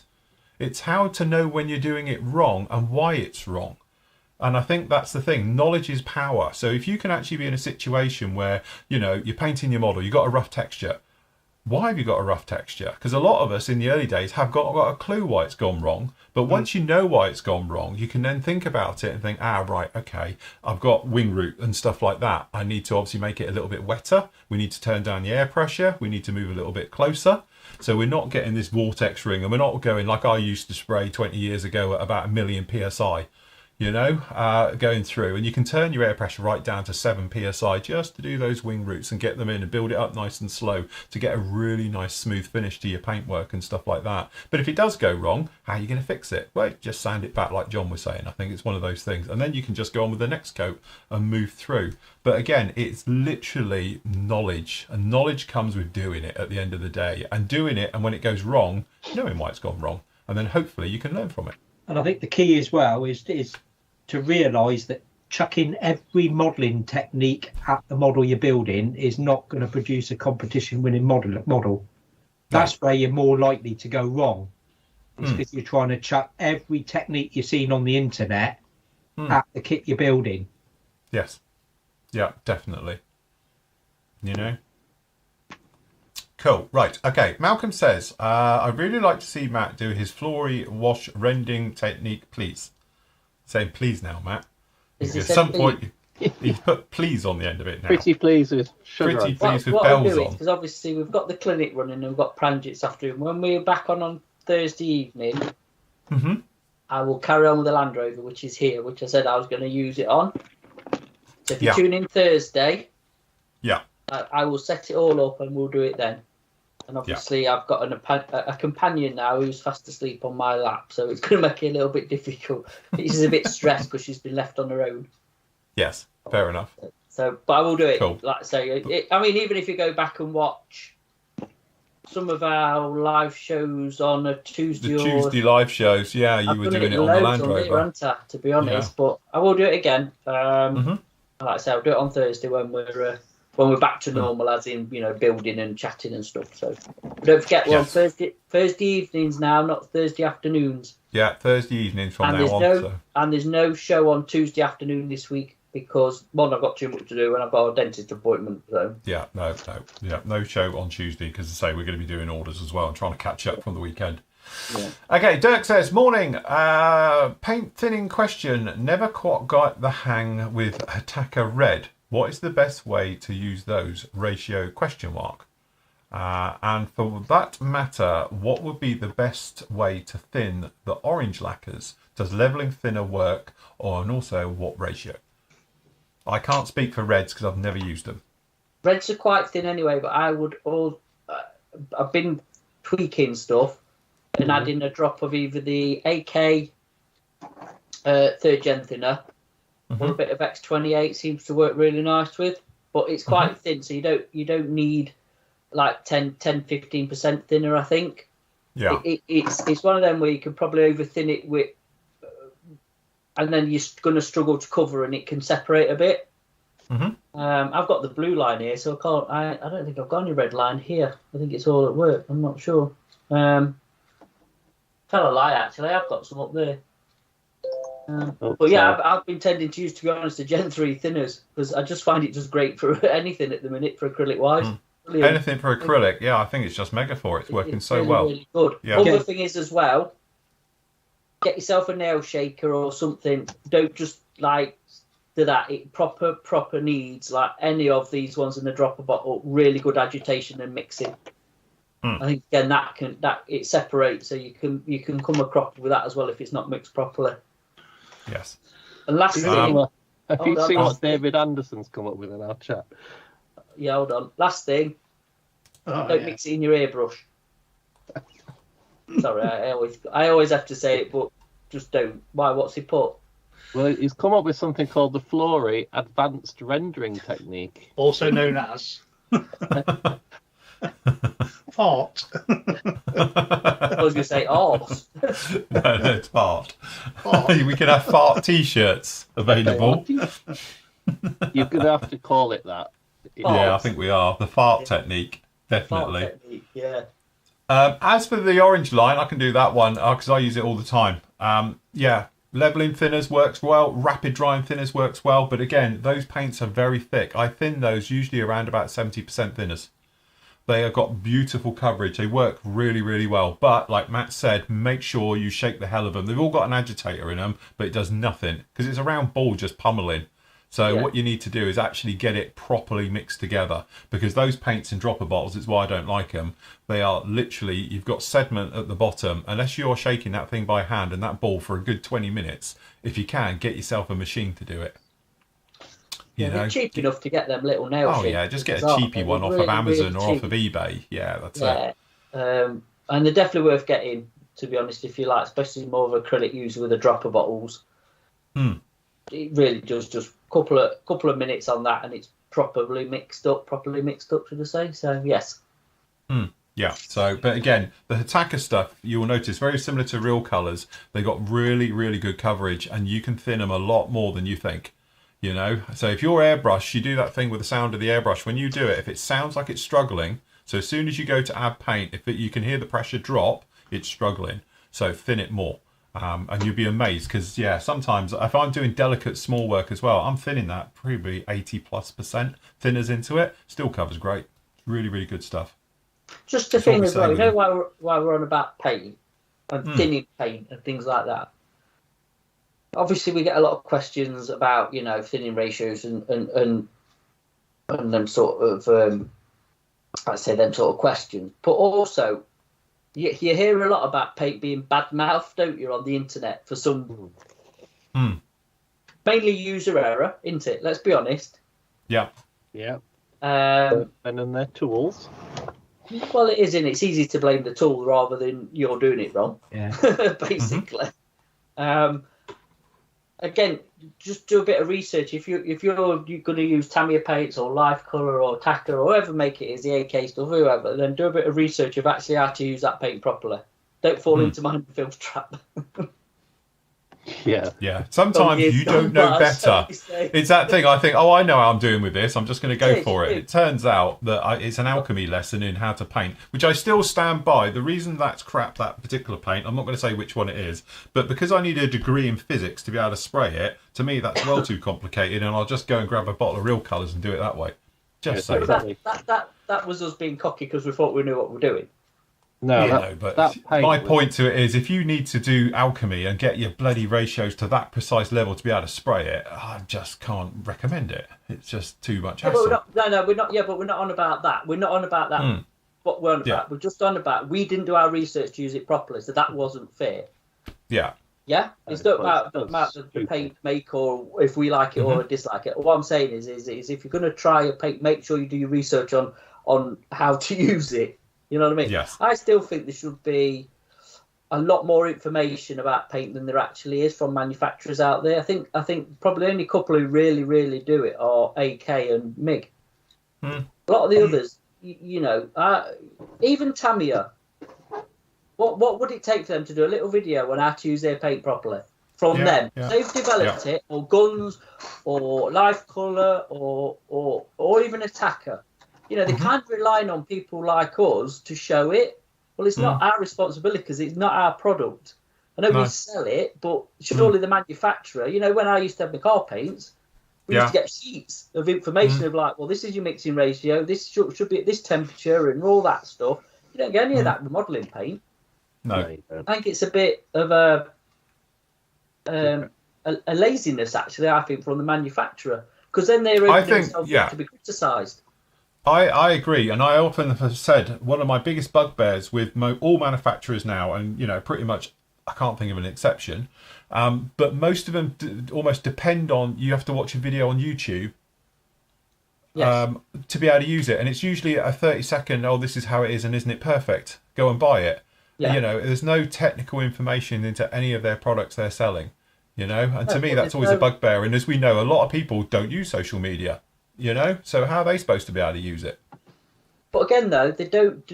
Like you've just said, how they do it is it's perfect all the time. They don't do, well, this could go wrong, and if this goes wrong, this is how to correct it, or you're doing this wrong, and that's what you need to know. Not them just going, you put a bit of thinners in it, you put it in your airbrush, and you spray it.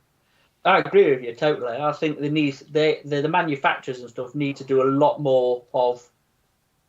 Again, I agree. They are so dependent on social media doing all the work for them. It's lazy, totally lazy. They need to get out there and self-promote and sort their own stuff out. Well, could you imagine with your wash? If you didn't do it yourself and you were just selling your product with no info of how to use it, I don't think you wouldn't be in business, basically. No, I wouldn't. No, it wouldn't be.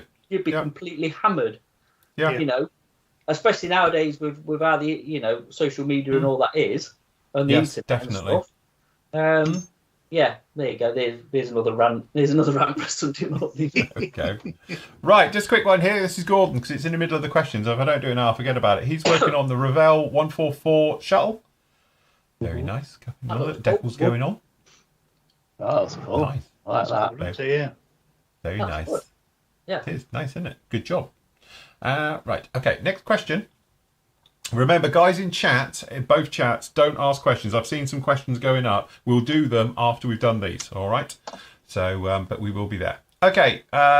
Jeff says, "Hi guys, Jeff from Australia. Just wondering if anyone knows if this kit is a new tooling from AMT or is it the old Lindenberg tooling?" Oh God, I would say that's 1,000-year-old. Oh, this is the one who's skimming the water, isn't it? I remember really this picture from the other day. Yeah, I'll have a quick look now. I thought this got asked on our thing, and I think somebody decided it was an old kit from whenever. What are you doing? Wait. Box, that is shocking. Because the only other one, whose could it be who actually do? Because it's 48, isn't it? It's not going to be accurate miniatures or old monogram really old monogram, isn't it? Or Hobby Box. I must admit, I don't know. Probably the Lindenberg kit. I can't even find it on Scalemates. There you go. Somebody will know in chat, surely. I'll tell you what, if he'd lofted it like that, right, and just dropped it like that, I'm pretty sure it'd bounce up and hit him. It'd be like skimming it. It'd be He's back in literally the skimming it. Yeah, that's it. It's going to reattach itself to the aircraft. Yeah. That box art is awful. Talking Avengers, how's yours coming on, John?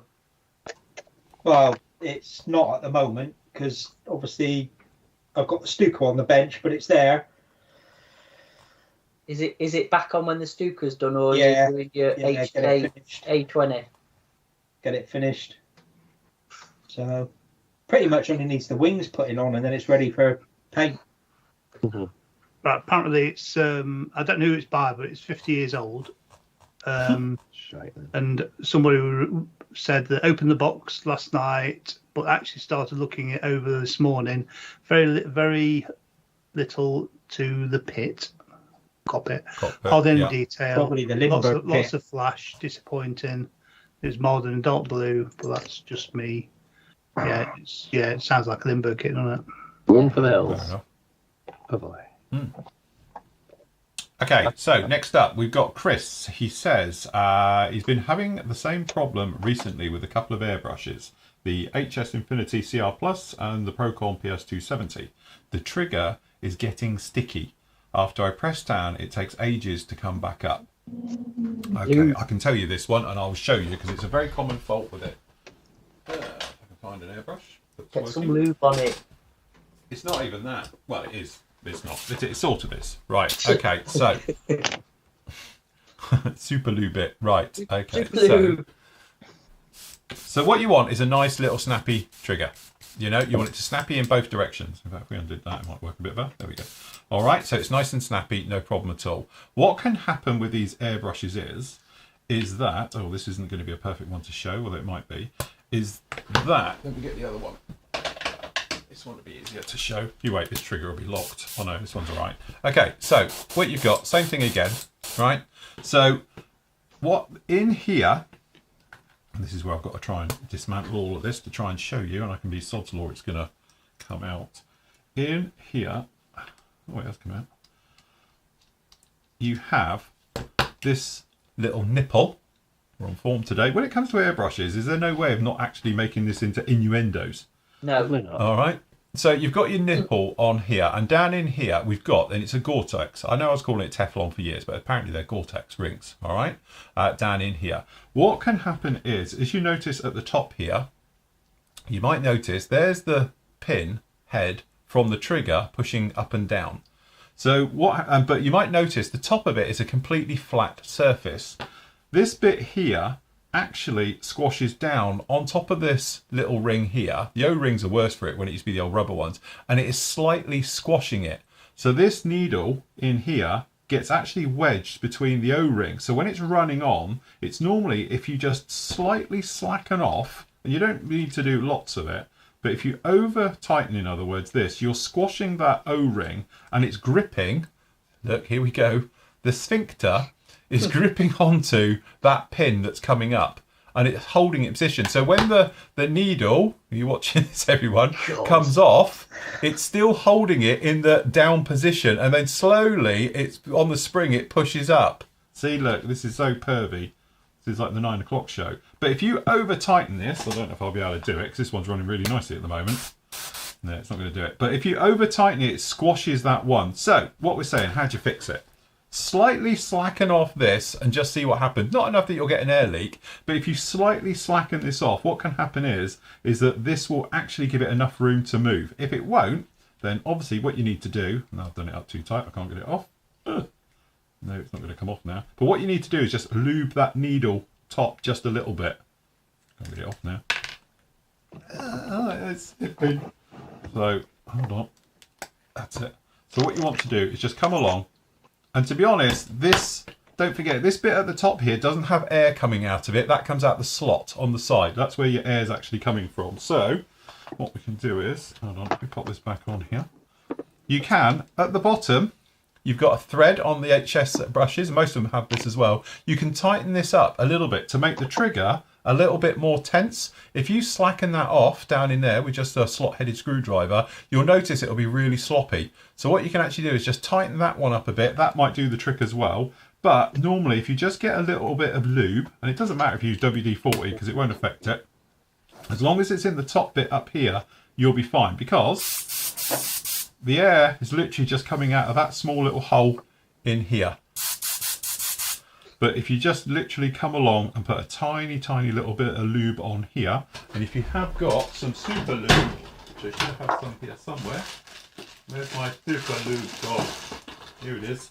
But you say, to be honest, a squirt of WD-40 would do the trick. Well, not a squirt, but a touch of. All right, so you can just come in here, just lube up the top, pop it in, and then give it a bit of a... That will then just make that ring slide over that pin, and then hopefully, and you will have a nice little snappy needle. And that's the same for all airbrushes. They all work the same way. It's just the pin that comes down. All right, and that's it. You'll be good and going again. But these airbrushes do suffer from this, where you can slightly over tighten them. It just squishes it. If you suffer from sciatica, you'll know exactly what I mean, as a sciatica sufferer myself. So basically what you've got is your disc is impeding onto your sciatic nerve. It does the same thing, but obviously in this case it's the pin that does the air. So if you've ever got, well, I call it run off or run away, because sometimes you let go of your trigger, it just carries on. That's what that is. It's just literally not releasing on time. But as soon as you're in, you should have a nice snappy trigger. I thank you. Well done. That's all right. I like those questions because I've got it all set up for it to do it. So, but what you want is a nice snappy trigger. To that. Eh? I said, I hope no one just had audio on listening to that, because... Yeah, that's why we don't do podcasts. So, yes. Yeah, it's like carry on modelling for people just joining.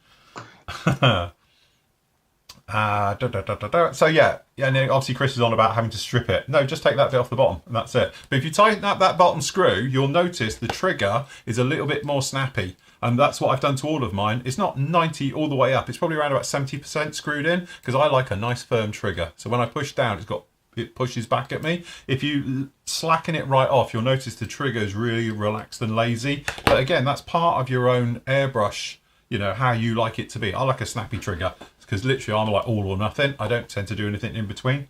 So obviously the more play it's got, the more you can vary the air pressure as well. I just want it on and off. So yeah, Luna's definitely not looking stressed out now, is she? No, I think she's fine now. She's got over that. A lapdog, big lapdog. Okay, so we can't watch live, so he's going to be laughing about that later. No problem, Chris. Okay, we've got a couple of other models that have just come in. Let me just show. So we've got David has done was that an Air Cobra, isn't it? Yes. That's what John wants, isn't it? John, you want to do an Air Yeah, Cobra? I've got hankering to build one of them. Yeah. Nice. Whose kit is that one? That's the Armour Hobby. Oh, yeah, so second year. I didn't like the Edard one, which was whose Reeboxing would that have been? Their own, was Edard's their own, wasn't it? Yeah. Perhaps you should have a look for an Asakawa one. Yeah. But that's not a bad kit. Right, okay, so we've got this one here. Morning, guys. Really enjoying Flory Fest. Great excuse to spend the weekend at the bench. Not that I really need that. I've been spending the weekend finishing off his Kinetic F104G, which looks stunning, very nice. Yeah. It's completely all with varnish and lights and fuselage. Sadly, the clear parts are a no bono for me. So I've come back with an alternative. Okay. Overall good. Anyway, the question is, do you anneal PE harnesses before bending them? Do you know when it's done? How do you know when it's done? I know when it's done, when it's almost dissolved, because I've done it before and ended up with nothing. I vaporized it. So yes. Yeah, you only need to run it through the heat, let it cool off, and then it should be more pliable. But obviously don't try it on painted PE, because... Yeah. It depends on which ones you're using. If you're using head hard. It's a lot thinner, isn't it? But then if you use like Tamiya PE, you get with their kits, that's really thick, isn't it? And yeah, the old trumpeter stuff's like steel. Yeah. That was gauge steel. That. Yeah. Try and bend that. You bend your pliers trying to bend it. So yes. But I must admit, the last thing I tried to anneal, I had my blowtorch. I'm literally like this, and I go, and it just vaporised it. It's like, that didn't work, did it? I had a nice bit of like very thin photo etch red, but literally I went just a little bit of, and it just vaporised. I had a hole in the middle of my photo etch. It's like, yeah, shit, that didn't work. Do you know what? Talking about photo etch, there is a sweet spot for that as well, isn't there? As in thickness, like I say, trumpeter stuff was like somewhat gauge steel, but what have I been using? Something else was really thin. I think the Edward stuff is probably the perfect gauge. Yeah. They are. I mean, they've been doing it a long time, so they should have mastered it by now. But I do think actually for working with, that is the perfect sort of thickness, I suppose. Yeah, someone does do really thin stuff, don't they? Yeah, and it's really like I can't think. You can't cut it off at all without bending it. And I've got some for this this Alouette thing up there, that KP kit.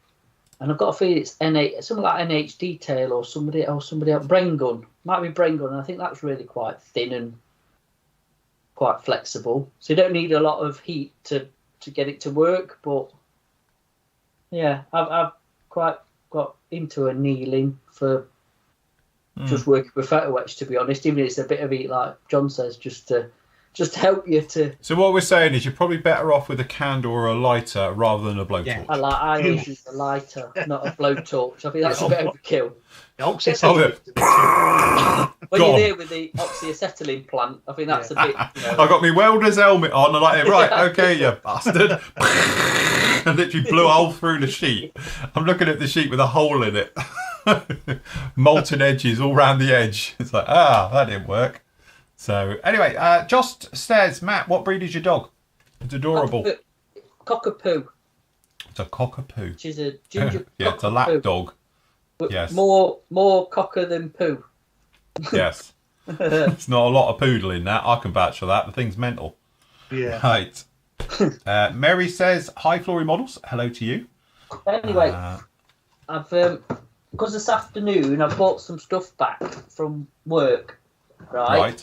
From our friends at Airfix, if we've done with questions, which also coincides with is it a SIG or group build we're doing for the vintage kits? Which one is it, Nave? It's a group build, that one. A group build.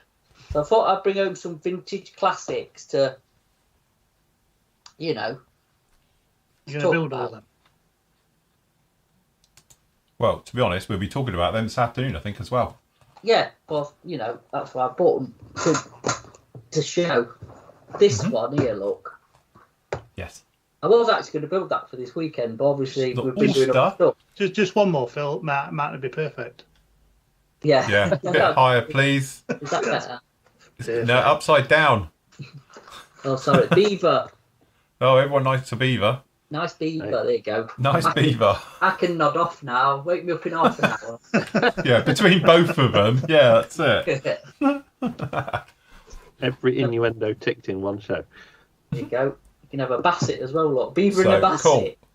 Definitely. Right, two little things just before we go. Well, not go, but to move on to the next bit. I have got here the legendary Flory Models sanders, which are out of production. So this is one of the prizes that money can't buy. These are all brand new. They're not my old ones. They're not seconds either, because I've got quite a few of them.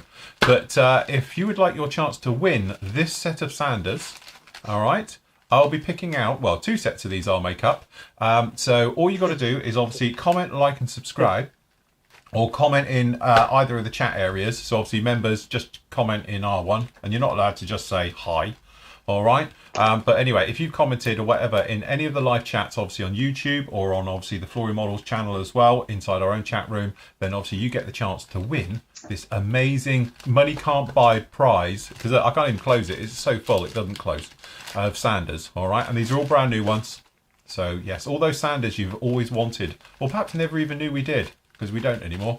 But there we go. I put together 2 bundles for your chance to win, complete with a Flory card on the front, this amazing prize. So this is one of those money can't buy type of things, because literally we don't sell them anymore. Discontinued last year. So yes. It's £5 entry. Yeah, that's it. Yeah, you can make enter as many times as you like to make your thing go better. But yes, don't forget, like and subscribe as well on the main page as well, and your chance. So I'll pick somebody from YouTube, and obviously I'll pick one from the Flory Models chat room as well to go through on this one. So good luck, everybody, and I'll announce the winners at the beginning of this afternoon's show. All right. So yes, Can we just there you go. Money can't buy.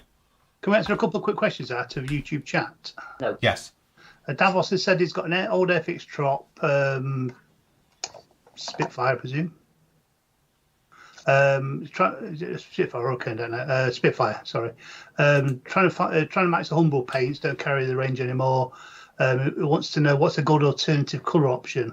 AK Real Colours do RF Dark Earth, which is RC 287, and Midstone RC 292. Perfect option for that. Yep.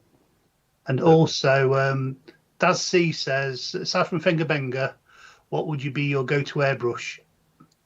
I've got the Iwata Neo. I'm not that impressed with it. Well, the Iwata Neo, let's just get this straight, is not an Iwata. No. It's nothing to do with them. It's actually, well, I know the company who makes it, but I don't know if everyone else does, so I better not say. But yeah, it's not actually from them. It's just one of those branding things where they've used another airbrush and they put Iwata onto it. It's not. It's very organic. It's very rough. It's just their budget entry range, but it's made by a completely different manufacturer. So that's it. As I said, I tend to use my PS270, which I think is a great airbrush, and it serves me brilliantly. I'm still on the second now needle nozzle set, and I've had it now probably 5 years. In fact, might have had it more than 5 years now. But I do like my Finger Benga. I've been using that as well, the 180K or whatever it's called. And I think for, I don't know, what price are they this week? Because they do go up and down in price. Let's have a look. What's on your affiliate? It is on my affiliates page. Don't forget, everyone, if you buy one of these, I get a kickback. So pop down in here, go any page you like, right? Just go down to the bottom. Members, you've got your own area for this because you've got more in yours. Go into our affiliates area, and there it is. This week, because I say the price does fluctuate. It's been £19 in the past. There we go. Just £23.55. Gets you an airbrush with a Mac valve, with a trigger set, everything you can need you want. You get a spare needle, nozzle, and everything. I think that's a 0.4. You get a 0.2 and a 0.4. So there you go. Yeah, look, I bought mine in this one a couple of years ago now. Or this time, just over a year now, and I use it all the time. And it's a great bit of kit. And for £23.50, it's brilliant. And don't forget, if you buy from me, you can't have the slippers because that's my partner's. But you can actually, it's a really good airbrush. It's very organic to start with. It's a bit rough and ropey, but once you get it bedded in, it's great. Let's say lube it all up and you'll be absolutely fine with it. It's a great bit of kit. But let's say it comes with 0.2, 0.3. Use our affiliate and I get around about 13p. So we sell hundreds of them. The PS270 you mentioned, that's Mr. Hobby, isn't it? That's Mr. Hobby's one, yeah. And again, for years and years and years, I was always telling people that you needed to spend a certain amount of money, and you buy once, you buy right. Honestly, my opinion has now changed. Now I'm over 50 years old. Buy cheap, buy lots of them, because there you've got backups and you've got spares. Thanks, Phil. Yeah, to be honest, look at me. I'm not being funny. I'm like Matt. I've got a rack of them behind me. I've got a £480 airbrush behind me that I've never used. So, but yeah, it is. It's one of those ones where that's my go-to ones. I find them great. But I will put the disclaimer out now because I know everyone will be scratching at the screen. Oh, I use Iwata, I use Pache, I do this. No, I've got them all. I'm just telling you what I use. Like we said before earlier in the show, it's what you get used to. And airbrushes is one of those things. It's called muscle memory. You get used to its feel. You know what it's going to do. You know the sound of your airbrush. It's very difficult if you're switching through airbrushes because you do need time to find your way with it and understand how it's working. And more importantly, why it's not working, why you're having trouble with it. But I'm just saying now, there is options out there for a really nice budget. I think we worked it out. It's about £110 for a full airbrush setup. Compressor, all your cables, your cleaning, your bits and pieces and everything now. And it's a great way to get into the hobby from an airbrushing point of view without spending, like we used to say, 500 quid. Nathan's got a finger. I've got a finger compressor, haven't you? Finger compressor, finger airbrush, and I've not used anything else now for a few months. Yeah. I had no bother with it. It sprayed first time. My daily driver's me iWater HPCH, I think. And I can't fault that. And I bought that second hand. It wasn't brand new. I've never even had to strip it down. So no. And again, just going back to previous shows, do not strip down your airbrush every time you finish with it. It doesn't need to be stripped. It needs to be flushed, cleaned out, running clear. Maybe take the needle out. Do not take them apart. The amount of people that literally strip their airbrush down to an inch of its life, like some bloody Russian training school with an AK, and then pop it all back. That's how things get broken. That's how seals wear out, because they're not designed to be open and uncompressed and compressed and uncompressed every time, because seals wear out. Things wear out really quickly. Just leave them alone. If they're working fine, leave them. Okay, just another quick one, just because Stephen's just posted something and it seems to be encapsulating what everybody's saying on the YouTube thing is, hi guys, I'm a new member in Newton Modelling, love building aircraft, and I personally think you're the best forum on the market. Keep up the great work, guys. That's agreed by everybody in YouTube. Yeah. Thanks, Mum. Thank you. Nice to see you watching.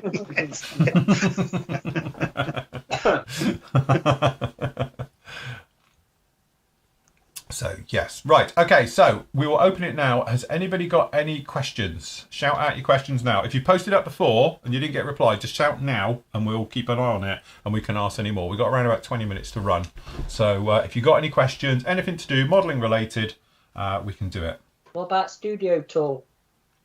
Yeah, we'll do that near the end because obviously you guys are going to have to move cameras and that. I'm thinking of doing that with the last sort of 10 minutes to go. All right. So, yes. I need to hide some paperwork as well.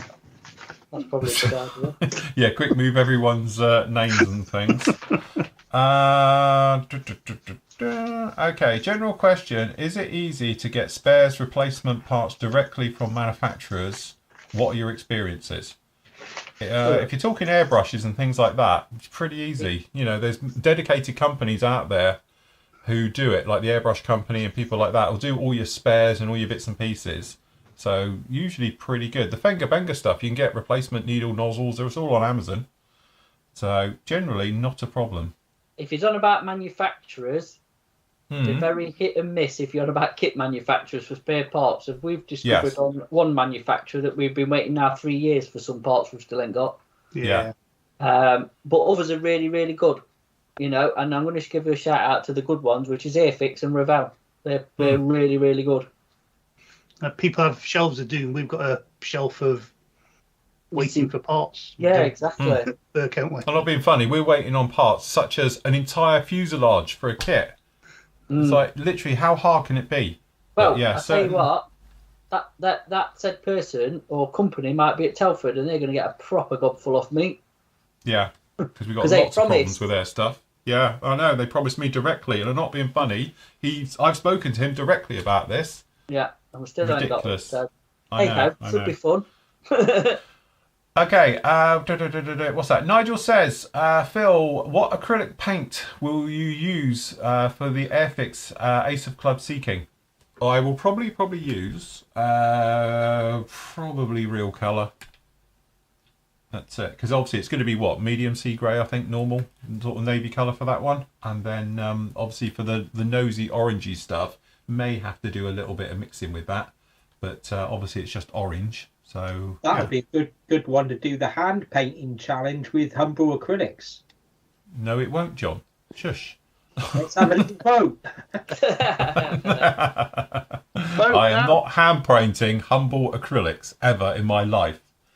You know that thing about saying enjoying the hobby and not wanting to, be put off? I'll be dreading that bloody day. You know what? I'd actually like to try them Humbrol acrylics, right? Just to see. So I'm going to say to Peramjit, get him to send me some as a sample so I can try them. Do you know what we did? If you remember, Flory Fest last year, because obviously Airfix were on with us for that one as well, I tried to use their Humbrol acrylics with their Hawk that they sent me to do for the show. And that literally went in there, tried it, couldn't get it to spray, couldn't get it to hand paint, binned it, and just used our stuff. So it was like, yeah, that's never working. Have you got any left? I don't know. I don't think I have. I think I just binned it. Because you used to get the little pots. You know the one for the Harrier, because obviously the Harrier you get a bag of it, because obviously that was the gift set for it. So that all went out in the rubbish last week. I didn't even open them; I just chucked the lot. So because even the brushes had it in there. So I literally visited Mr. Bin. Yeah. You what? Sorry, Nick. Isla gets all my Airfix set paints and brushes because they're just not good enough. Yes. Sorry, Airfix. Yeah, so there, Josh was just referring to mold kits, but there we go, we cover that. Airfix, I still maintain, are probably one of the best for spares because they get them out so quick to you. Yep. But then again, as we have pointed out, they get lots of practice at it. So, again, but at least they do get replacements out. If you've got problems with Tamiya, Italy, or Zvezda, Hobby Company or the importer are really good because they've got their boneyard, as they call it. And I think, to be fair, Gary has as well at Tiger Hobbies. Most of them have to have spares. So, again, best thing to do is obviously get in touch with the importer. But you will get, and I will say this on behalf of somebody, unless you've actually bought the kit from the importer themselves, which isn't normally the case, or a supplier of, if you've got it out of China, say, don't expect the importer of the UK to supply you with spare parts if something's missing, because that ain't going to happen. Pay your money to take your chances, isn't it? And, that has been tried on, as I know from somebody who said that. And they got told where to go with no uncertain terms. Yeah, which I don't blame. I must admit, as an importer or stockist now, the bit where people buy all their stuff off of Dawn's Groceries and expect the UK importer to supply them with spares, I totally get it. That would annoy me as well. Out of order, that's not on that. So. Malcolm, if you're saying about we haven't got any third gen thinners in stock, we will have some on the PM store this week, hopefully, isn't it? Yeah, we've got an AK. We've got a big AK delivery doing. I've got a feeling probably Thursday, Friday. It's due for Friday. It might come a bit before. So yes, if you want some, put your name down on the back order list. Yeah, and just where it's got for the little email thing, pop it in there. I will probably whacking another order in for some more AK stuff, even though the first stuff in tin to cover, so we've got it in stock again, because I've got a feeling the Gen 3 thinners will just come and go anyway. Like I say, I think if we'd have had it this weekend, we would have been sold out yesterday. Yeah. So yes, it is coming in. It's on its way. I was hoping to have it before, obviously, this weekend, but it's not. And I don't want to put it in stock until it's obviously we've checked it off to make sure it's correct. So because it comes directly from AK in Spain, it's well travelled by the time it gets to us, isn't it? It is. Well, takes a while. Takes a while. Okay, Swifty UK says, what paints would you suggest for someone without an airbrush yet? Third gens. I would say third gen. I would say third gens are brilliant for brush painting, to be honest with you. Attacker Blue Line are good for brush painting as well. They're nice. Vallejo, depending on what you're brush painting, aren't too bad as well. Mainly Life Colour. Life Colour's a nice one. The main acrylics, if I'm honest.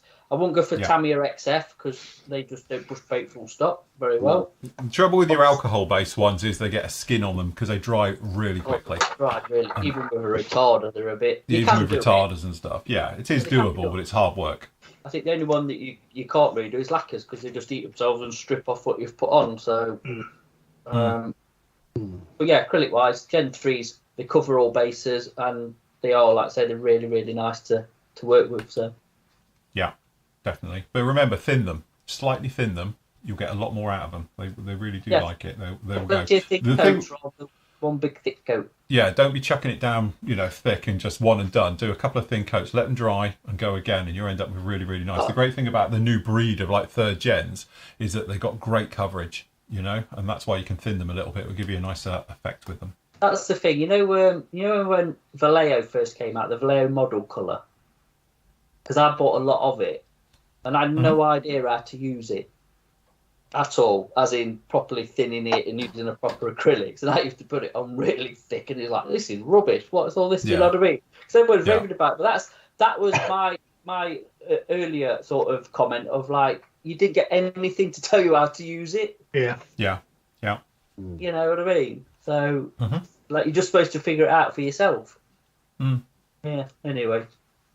Cool. What have we got? David says, really enjoying the Flory Fest. Came back into the hobby when he got the starter sets from Aldi last Christmas. Welcome back to the hobby. Hope you're enjoying it. Andy likes a starter set from Aldi, don't you, mate? We all do. Everyone likes the middle aisle. Especially one certain airplane. Got more jet provost. I went. They had the Jet Profits up a couple of years ago. Good couple of years ago now, isn't it? God, yeah. And I saw that Hannants had got a really nice deco sheet, so I ended up buying 6 of them.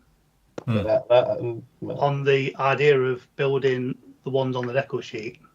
And I think I had plans to pinch one as well. Yeah, and I lent the deco sheet to somebody. Not that he goes on about this ever. Well, because he keeps telling me that it keeps every time he keeps saying, "I've given you that back." Then about 6 months later or a year later, he says, "Oh look, I found in my drawer." Disappears again. I'm getting them back tomorrow, so I don't have to hear it ever again. Where else? They were at the side of it yesterday. They're in this drawer you put here. on the side. Yeah. Tell you what, Matt. Put them on PM models for sale. Yeah. Rub it in. I'll do a giveaway this afternoon with them. Yeah. Come I'm with gonna get as well. I'm going to put 10 of them in the basket tomorrow on hands, and a chance of them coming in. Right, okay. What else have we got? Phil, don't want to trigger you, but have you had a go at removing the carrier film from Edard decals? No, to be honest, I haven't built anything Edard since that fateful... Been in some comments on the chat Friday or Saturday. People are saying that they're using them and they seem to be really good now, so whether or not they've changed them or not. Maybe they've changed them. But again, that was another thing. Manufacturer not telling you what to do or use anything about it and just forget about it. Yeah. Phil, talking of washes, do you sell a combo set, i.e. sci-fi? No. Sorry. We don't do sort of combo sets. As I say, you get the full set of washes, thin or thick. That's how we do it. Obviously, it's a good price at the moment because it's only 25 quid plus the old VAT. And, you know, that's a hell of a lot cheaper than the old 43 quid, whatever it used to be. You get a couple of bottles free. When you're doing Flory Starship Filth? Yeah. Well, I know. Well, the trouble is, I need a green for that. And we're back to that thing from yesterday, aren't we? Could do with a hint of green in it. And green is very, very expensive. Yes, everyone should join Flory Models. I totally agree, Peter. Where are we?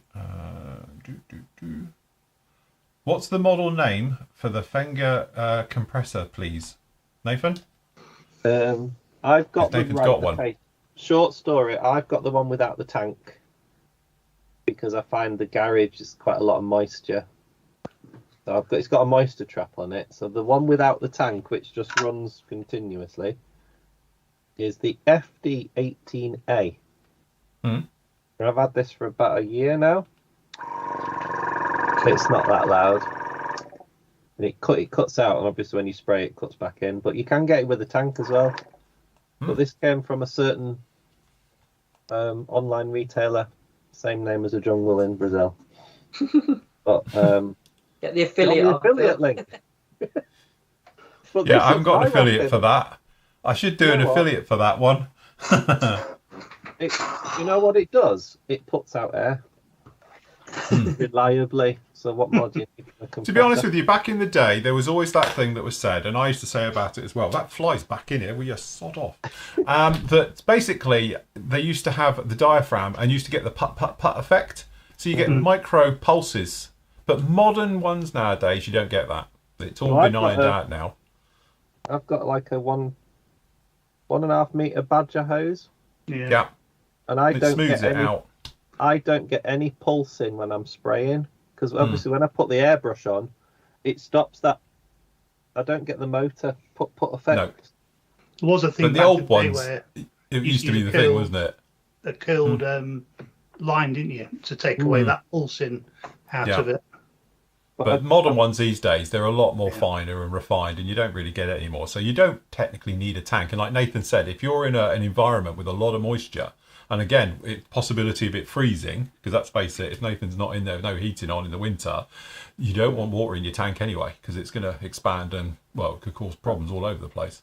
I've got a tank on, and I was just getting a lot of like rusty gunk out of it all the time, even after it being fairly new. And I thought, probably not a good idea to keep using it.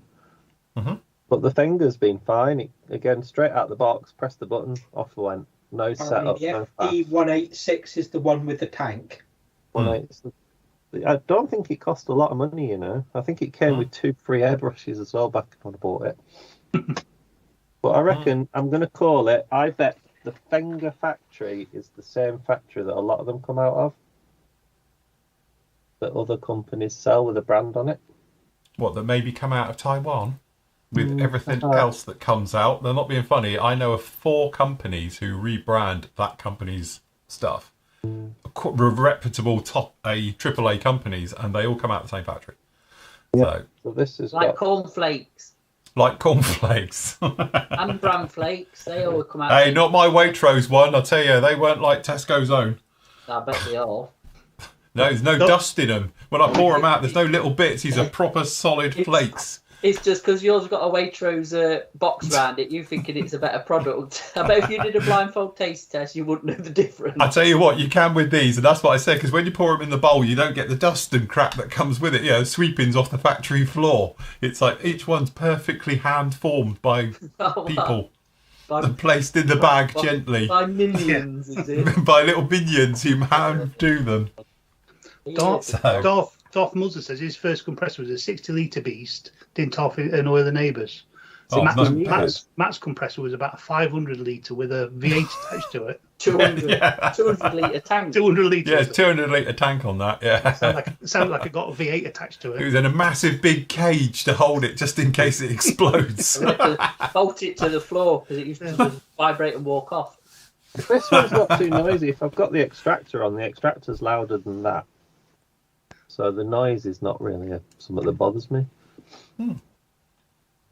Right, okay, so should we do cameras? Who wants to go first? Wait, we ain't gone through breakfast and lunch.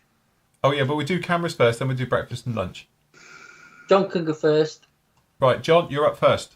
Right. Go on, JB, go for it. Camera things, because I'll use Here this. we go. Yeah, right. I'm not going to be able to see what I'm pointing at. There's a empty shelf that used to be full of kits, but is now empty. So I've just got my current builds on the go and a couple of tubs of general stuff. One of them's full of sanders, spares, and then we'll go over. This is now my stash. So I've got to try and look at the screen and pan down. So that's what's left of my stash. There, and then we've got the bench, which has got all my sort of everyday tools on. I've got a little drawer there, a set of drawers. It's got, I think it's scribing and riveting at the top, then knives and stuff and drills in the bottom. Then I've got the IKEA dentist drawers, which have got general tools and plastic card and stuff like that in. And I'll move over spray booth, all nice and clean. Going to say, is that a new filter in that? Or do you like Andy? You don't turn yours on? Yeah, no, it goes on. It's a new filter, newish filter. Mm-hmm. It's a paint rack for me MRPs and the AK 3rd gens that I use regularly. And then I've got me IKEA drawers, so top drawers all Tamiya. Then I've got me AK real colours and me metal colours at the back. Mm-hmm. That's all oils and weathering washes, etc. Bottom is just general. I've got some excess MRPs and some Vallejo stuff there. Even some Rebel Aquacolor. And the bottom drawer, I think, is just full of junk. Yeah, junk. So then I've got all my thinners and everything along the back. And then I've got a couple of shelves, all my weathering pencils, paint brushes. Collection of Flory mugs. Collection of Flory mugs. Some with handles, some without. And then I've got the books at the top. You can see I'm a bit of a James Holland fanboy. So, got all his books. Reference books. And then I've got the shelf at the top. Some of my kits go on. Some are up at the unit.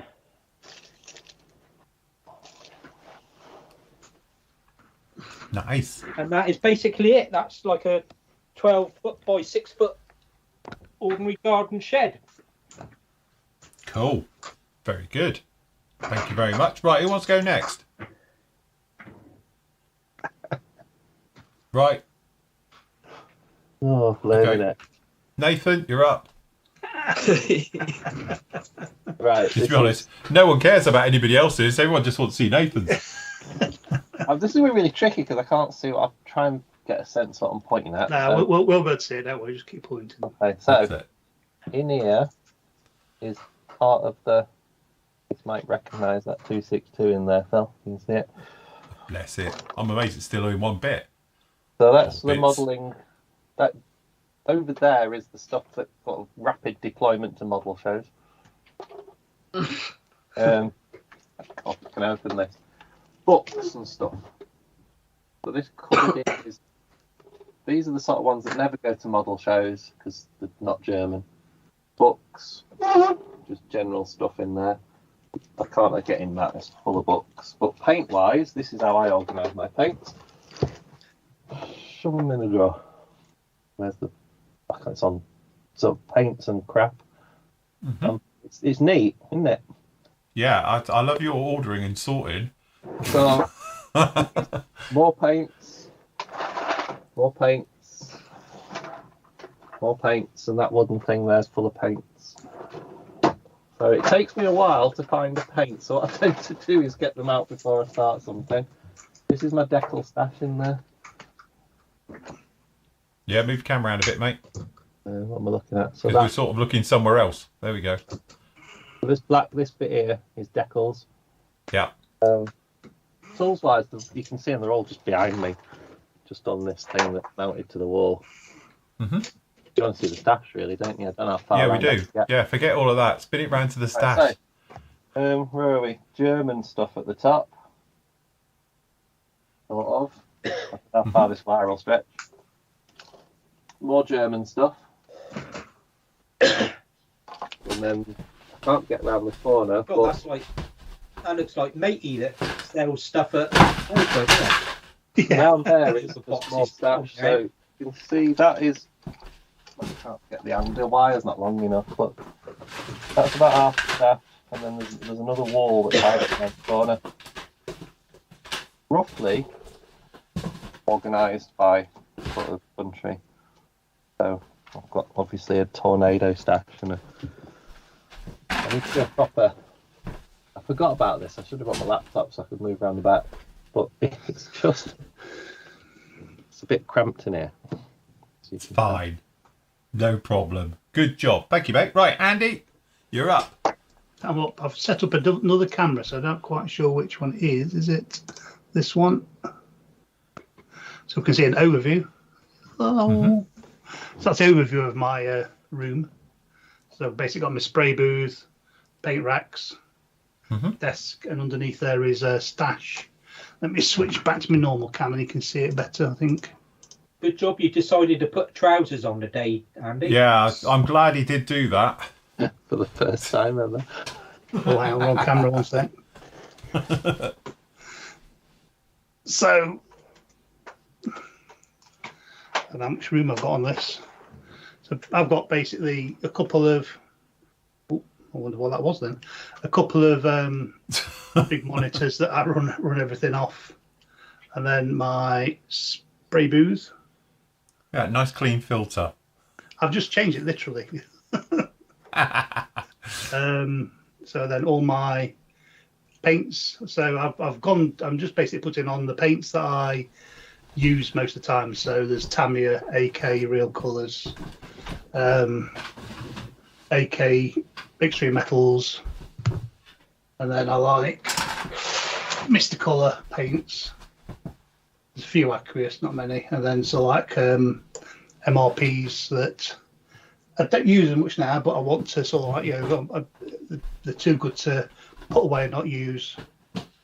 And then my compressor, which I've got a Bambi, is it called BB8, I think it's called? Yes. Looks like BB8. Yeah, BB8, I think it is, yeah. And behind that is a toolbox, which is basically full of paints. That toolbox behind there, so I don't really use that one. And then underneath, we have some of my stash. Underneath here. He is open to offers, everyone. If you see something, No, I'm not. And I've got a bigger toolbox, which has basically got the stuff that I normally use because I can get to them from opening them up and what have you from the side. Computer and subwoofer. It's a really nice subwoofer, that is.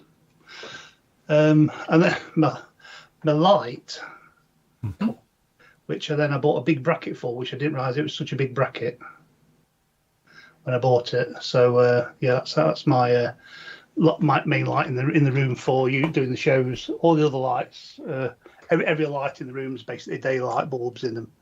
But I have that one slightly orange to make myself look less ill. So then I've got some stash up there. And I want to buy a Fairy Gannet. What, the one where everyone's offloading them as we speak? Yeah. And there's some more stash in there. Mm-hmm. Which basically, there's quite a lot of resin and bits in there, but also, and unfinished lining. Yeah. Mm-hmm. And then there's some stash in there. There's some stuff in it. His entire house is like that. If you go in his kitchen cupboards, there's kits. If you go in his wardrobes, it is. His wardrobes are. Most of my stash is actually in the bedroom in the wardrobes, which basically from floor to ceiling, half of our wardrobe, which is like half the length of the bedroom, width of the bedroom, sorry, is basically just full of kits. And also my son's bed, because he's at university, has been for the past couple of years, he's got like a lift up bed, and underneath that is just full of kits as well. Too many kits. No such thing. No, it's fine. It's fine. Just, we're preparing for the next lockdown when we can't get out. Yeah. Cool. Right, next over. Matt, you're on. Oh, crutch cam. Nice. Crutch cam. That's for when he does his special shows. But you have to be an OnlyFans member for that one. Yeah. So, hold on. Let's pull the cam. Oh, hello. What's going on? Where's he gone? He's back. On my back. It's all right. Yeah, I've just got the main cam. It's all right. I'm just fiddling with it. So, this is the sort of the stacking system for what I put all the computer stuff on, the speakers, and then a bit of obviously diorama stuff. Mm-hmm. That's that. And then up there is the shelf above where I sit. So there's a few kits up there. As you can see, there is a Monogram Black Widow. Is it nicely secure? It's very... Yeah, it's nice that shelf is there. Hey, look at the bracket. Nice. Here's my paint rack for brush painting. That's got the AKs on, attackers and life colours down the bottom. There's the bench that you normally see, and there's your lot. Look, happy days. And I've got obviously IKEA desk, like everybody with drawers full of stuff. So this is like the paint drawer, as in the wet palette and all the refills.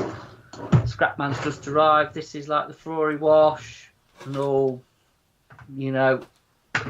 other stuff. What's in that one? Again, more stuff. As you can see, that one's got more stuff. That's the diorama stuff, really.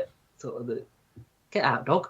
Look, sorry, I've got a friend. Look, she's helping. What's in the bottom? Well, that's aerosols and just odds and sods. So that's that side of the desk. And just over there is the bookshelf with like not the shelf of doom, but you know, stuff that needs to either go back to work. Obviously, the super loud clock that Andy loves. And then another set of drawers which has got loads of stuff in. Hold on. So that's like the tool other side of my desk. So I've got my tools in there. That's tools and glues, and putties. That's sanding sticks, sanding pads. There's a Trizac disc, look. 2000 Merca Trizac if you want one. And obviously sanding sticks. And that's that drawer.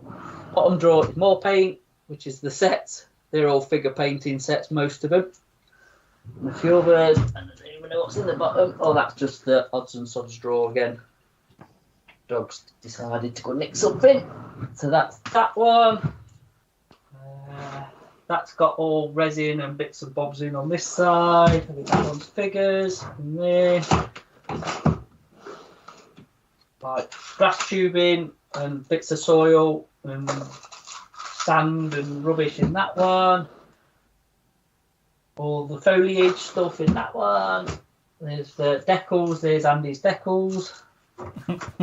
Which I'll protect tomorrow, so I ain't got to hear about it ever again. A bit of photo etch as well. There's some more photo etch. It's like the armour pile, I think. What have we got in that one? Grass, static grass, and all that. So if you do dioramas, you collect a lot of stuff. That's all the bits of wall and whatever else. All a bit more diorama stuff. More diorama stuff. There's a theme going on with this. And there's some just bits of, I don't know, applicator or air gun. I don't know why I bought them off Amazon. They're for bending things, look, apparently. Sorry. The dog's going to chew it. That's that. And then if I spin round, so we've got another shelf up at the top and back of me. So some figure kits and stuff in that. And then aerosol primers, air spray, you know, because we've got to look good on cam. And then boxes of body parts, basically, if you can see them. So there are all just resiny bits, like for figures and stuff. And then I've got one of them IKEA sort of hanging wall things with clamps on and mask and scissors and all that. That's the other paint rack with like the spray bit. Primers, metal colours. I changed that out. That was full of, I think, Tamiya and something else. I've changed it out now to more acrylics. And then I've got my metal colours down there. I don't know whose compressor. One of them two's compressor is there. There's the spray booth with a few of the airbrushes. And the spray booth with quite a clean filter. And that's the other bit. And then I won't go through it all because it would take forever, but that's got more paints in it, oil paint, and all the bits and bobs. And then there's some airbrushes. Top drawer is all airbrush bits. And this side, tapes and foam and all that. And that one, that's the extra paints and primers. And that one, thinners in that one. I think that's just a thingy drawer there. That's got like the pot warmer and some double-sided tape and bits in there. So that is about it, I think. That's my modelling room. You know, 2023. There's an opportunity for someone to do a load of 3D printed range of. There it is. Right. Okay. So if I go around and get it, so I can't see what you guys can see. So look out. Let me get this off. Right. Okay. So slightly different angle from everything. I can't tell you over. So metal drawers in front and all the rest of it. I've got airbrushes, stuff like that. You can probably see that's where I do my things. That's the normal angle. And then over on this side, I've got my cabinets. We've got a few kits over there. I've got some Bandai kits. To be honest, that's normally just full of junk where all the kit review stuff sit until it goes back to PM. Got my cabinet, which needs a good dusting, as you can see, all the bits and pieces. And then moving around in here, we've got the other stash. And again, it's just that thing, it's room, isn't it? Just not having enough room. Down in here, piles of cardboard. Under that box over there, we've got literally all my books, because I still haven't got a bookshelf. Down in here, you can see I've got the tubs. So we've actually got some stuff that came back from PM earlier in the year. This year's ones. So obviously we've got the Phantom down in there. We've got the 32nd F15. We've got Sea Vixen over there. We've got a few other bits. Down in here, you can see Tempest diorama we worked on, the DR9. These all got to be sorted out. Still got to finish off the one over there. We've got some of the paints. Inside that cupboard, which is a pain to get to because you can see I've got stuff at the top. It's sort of all interactive with it. That sits down here, but there's more kits in there. Some of the smaller stuff, bits and pieces, stuff for the camera. 3D printer sits there. Obviously a Harrier, I've got nowhere to put it, so it sits on the top at the moment. Down the back there we've got MRP acrylics, MRP paints. More MRP paints, everybody else's paints. Obviously up on the wall, we've got B52, obviously the Vulcan, the various things, all like that. And my desk, which is a complete tip, because that's why I'm doing the live shows, it gets pushed over. We've got the big camera over there, which is a Canon, whatever it's called. I can't remember what it is now. An XA25 down in there. So yes, that is about it. As you say, it does definitely look a little bit like a tip. But at some point I will get it all sorted and tidied, because at some point I'm coming out of here and moving to somewhere else. So I'll just stick that there and run around. So yeah, that's the plan with that one. Once we get it all sorted, obviously. So hopefully that camera will stop in a second. There we go. Good job. Right, there we go. Okie dokie. Look, we've gone over by almost 20 minutes. So good job. Right. So there you go. Cool. Right. Okay. So we're going to be back with you at 2 o'clock. Obviously, we've got Peramjit from Airfix coming on. I've got all your questions lined up for that one. Obviously, he's going to do a little bit of a presentation, and then he'll get back to answering some of your questions after we've done that one as well. So yes, a good time will be had by all. So that'll be our last show. So don't forget, you can still pop over and you can grab some bits and pieces. Obviously, you can go to apparently our affiliate page. No, we don't want that. We want the store. There we go. So obviously 25% off all washes. You can have a look around after the show, and pigments, merch, gear and all the rest of it is all down in there as always. Also don't forget, we've got over on the PM store, we've got 15% off all your kits throughout the entire weekend, so it's your last one. So don't forget, we've got our special offers, special area as well. Oh, lightning's all gone, and so's the Tomcats, because it's a great looking aircraft. But again, we've still got a Kong. It's the last one we've got. Grab a Kong. So anyway, we've got those ones which will end in approximately 1 hour. So grab them quick before they go forever and ever and ever. Amen. So that's the last ones up there. Plus the fact, don't forget, we've got all your paints, your tools, your glues and all your sundries, so you can add them to your order, and we'll get them all shipped out to you this week. And there's 15% off all kits just down in there as always. So yes, good job. Boom. Yeah. That's it. We'll get some lunch in. So we're going to get some lunch. We've got one pair of Godhan snips left, so if you need a pair, grab them. One pair grab them before they go. Excellent. Right, okay then guys, we're going to be out of here now. We're going to see you all again at 2 o'clock. We'll see you all again very soon. Happy modelling. Take care. Say goodbye, gentlemen. We're out of here. Bye. Bye.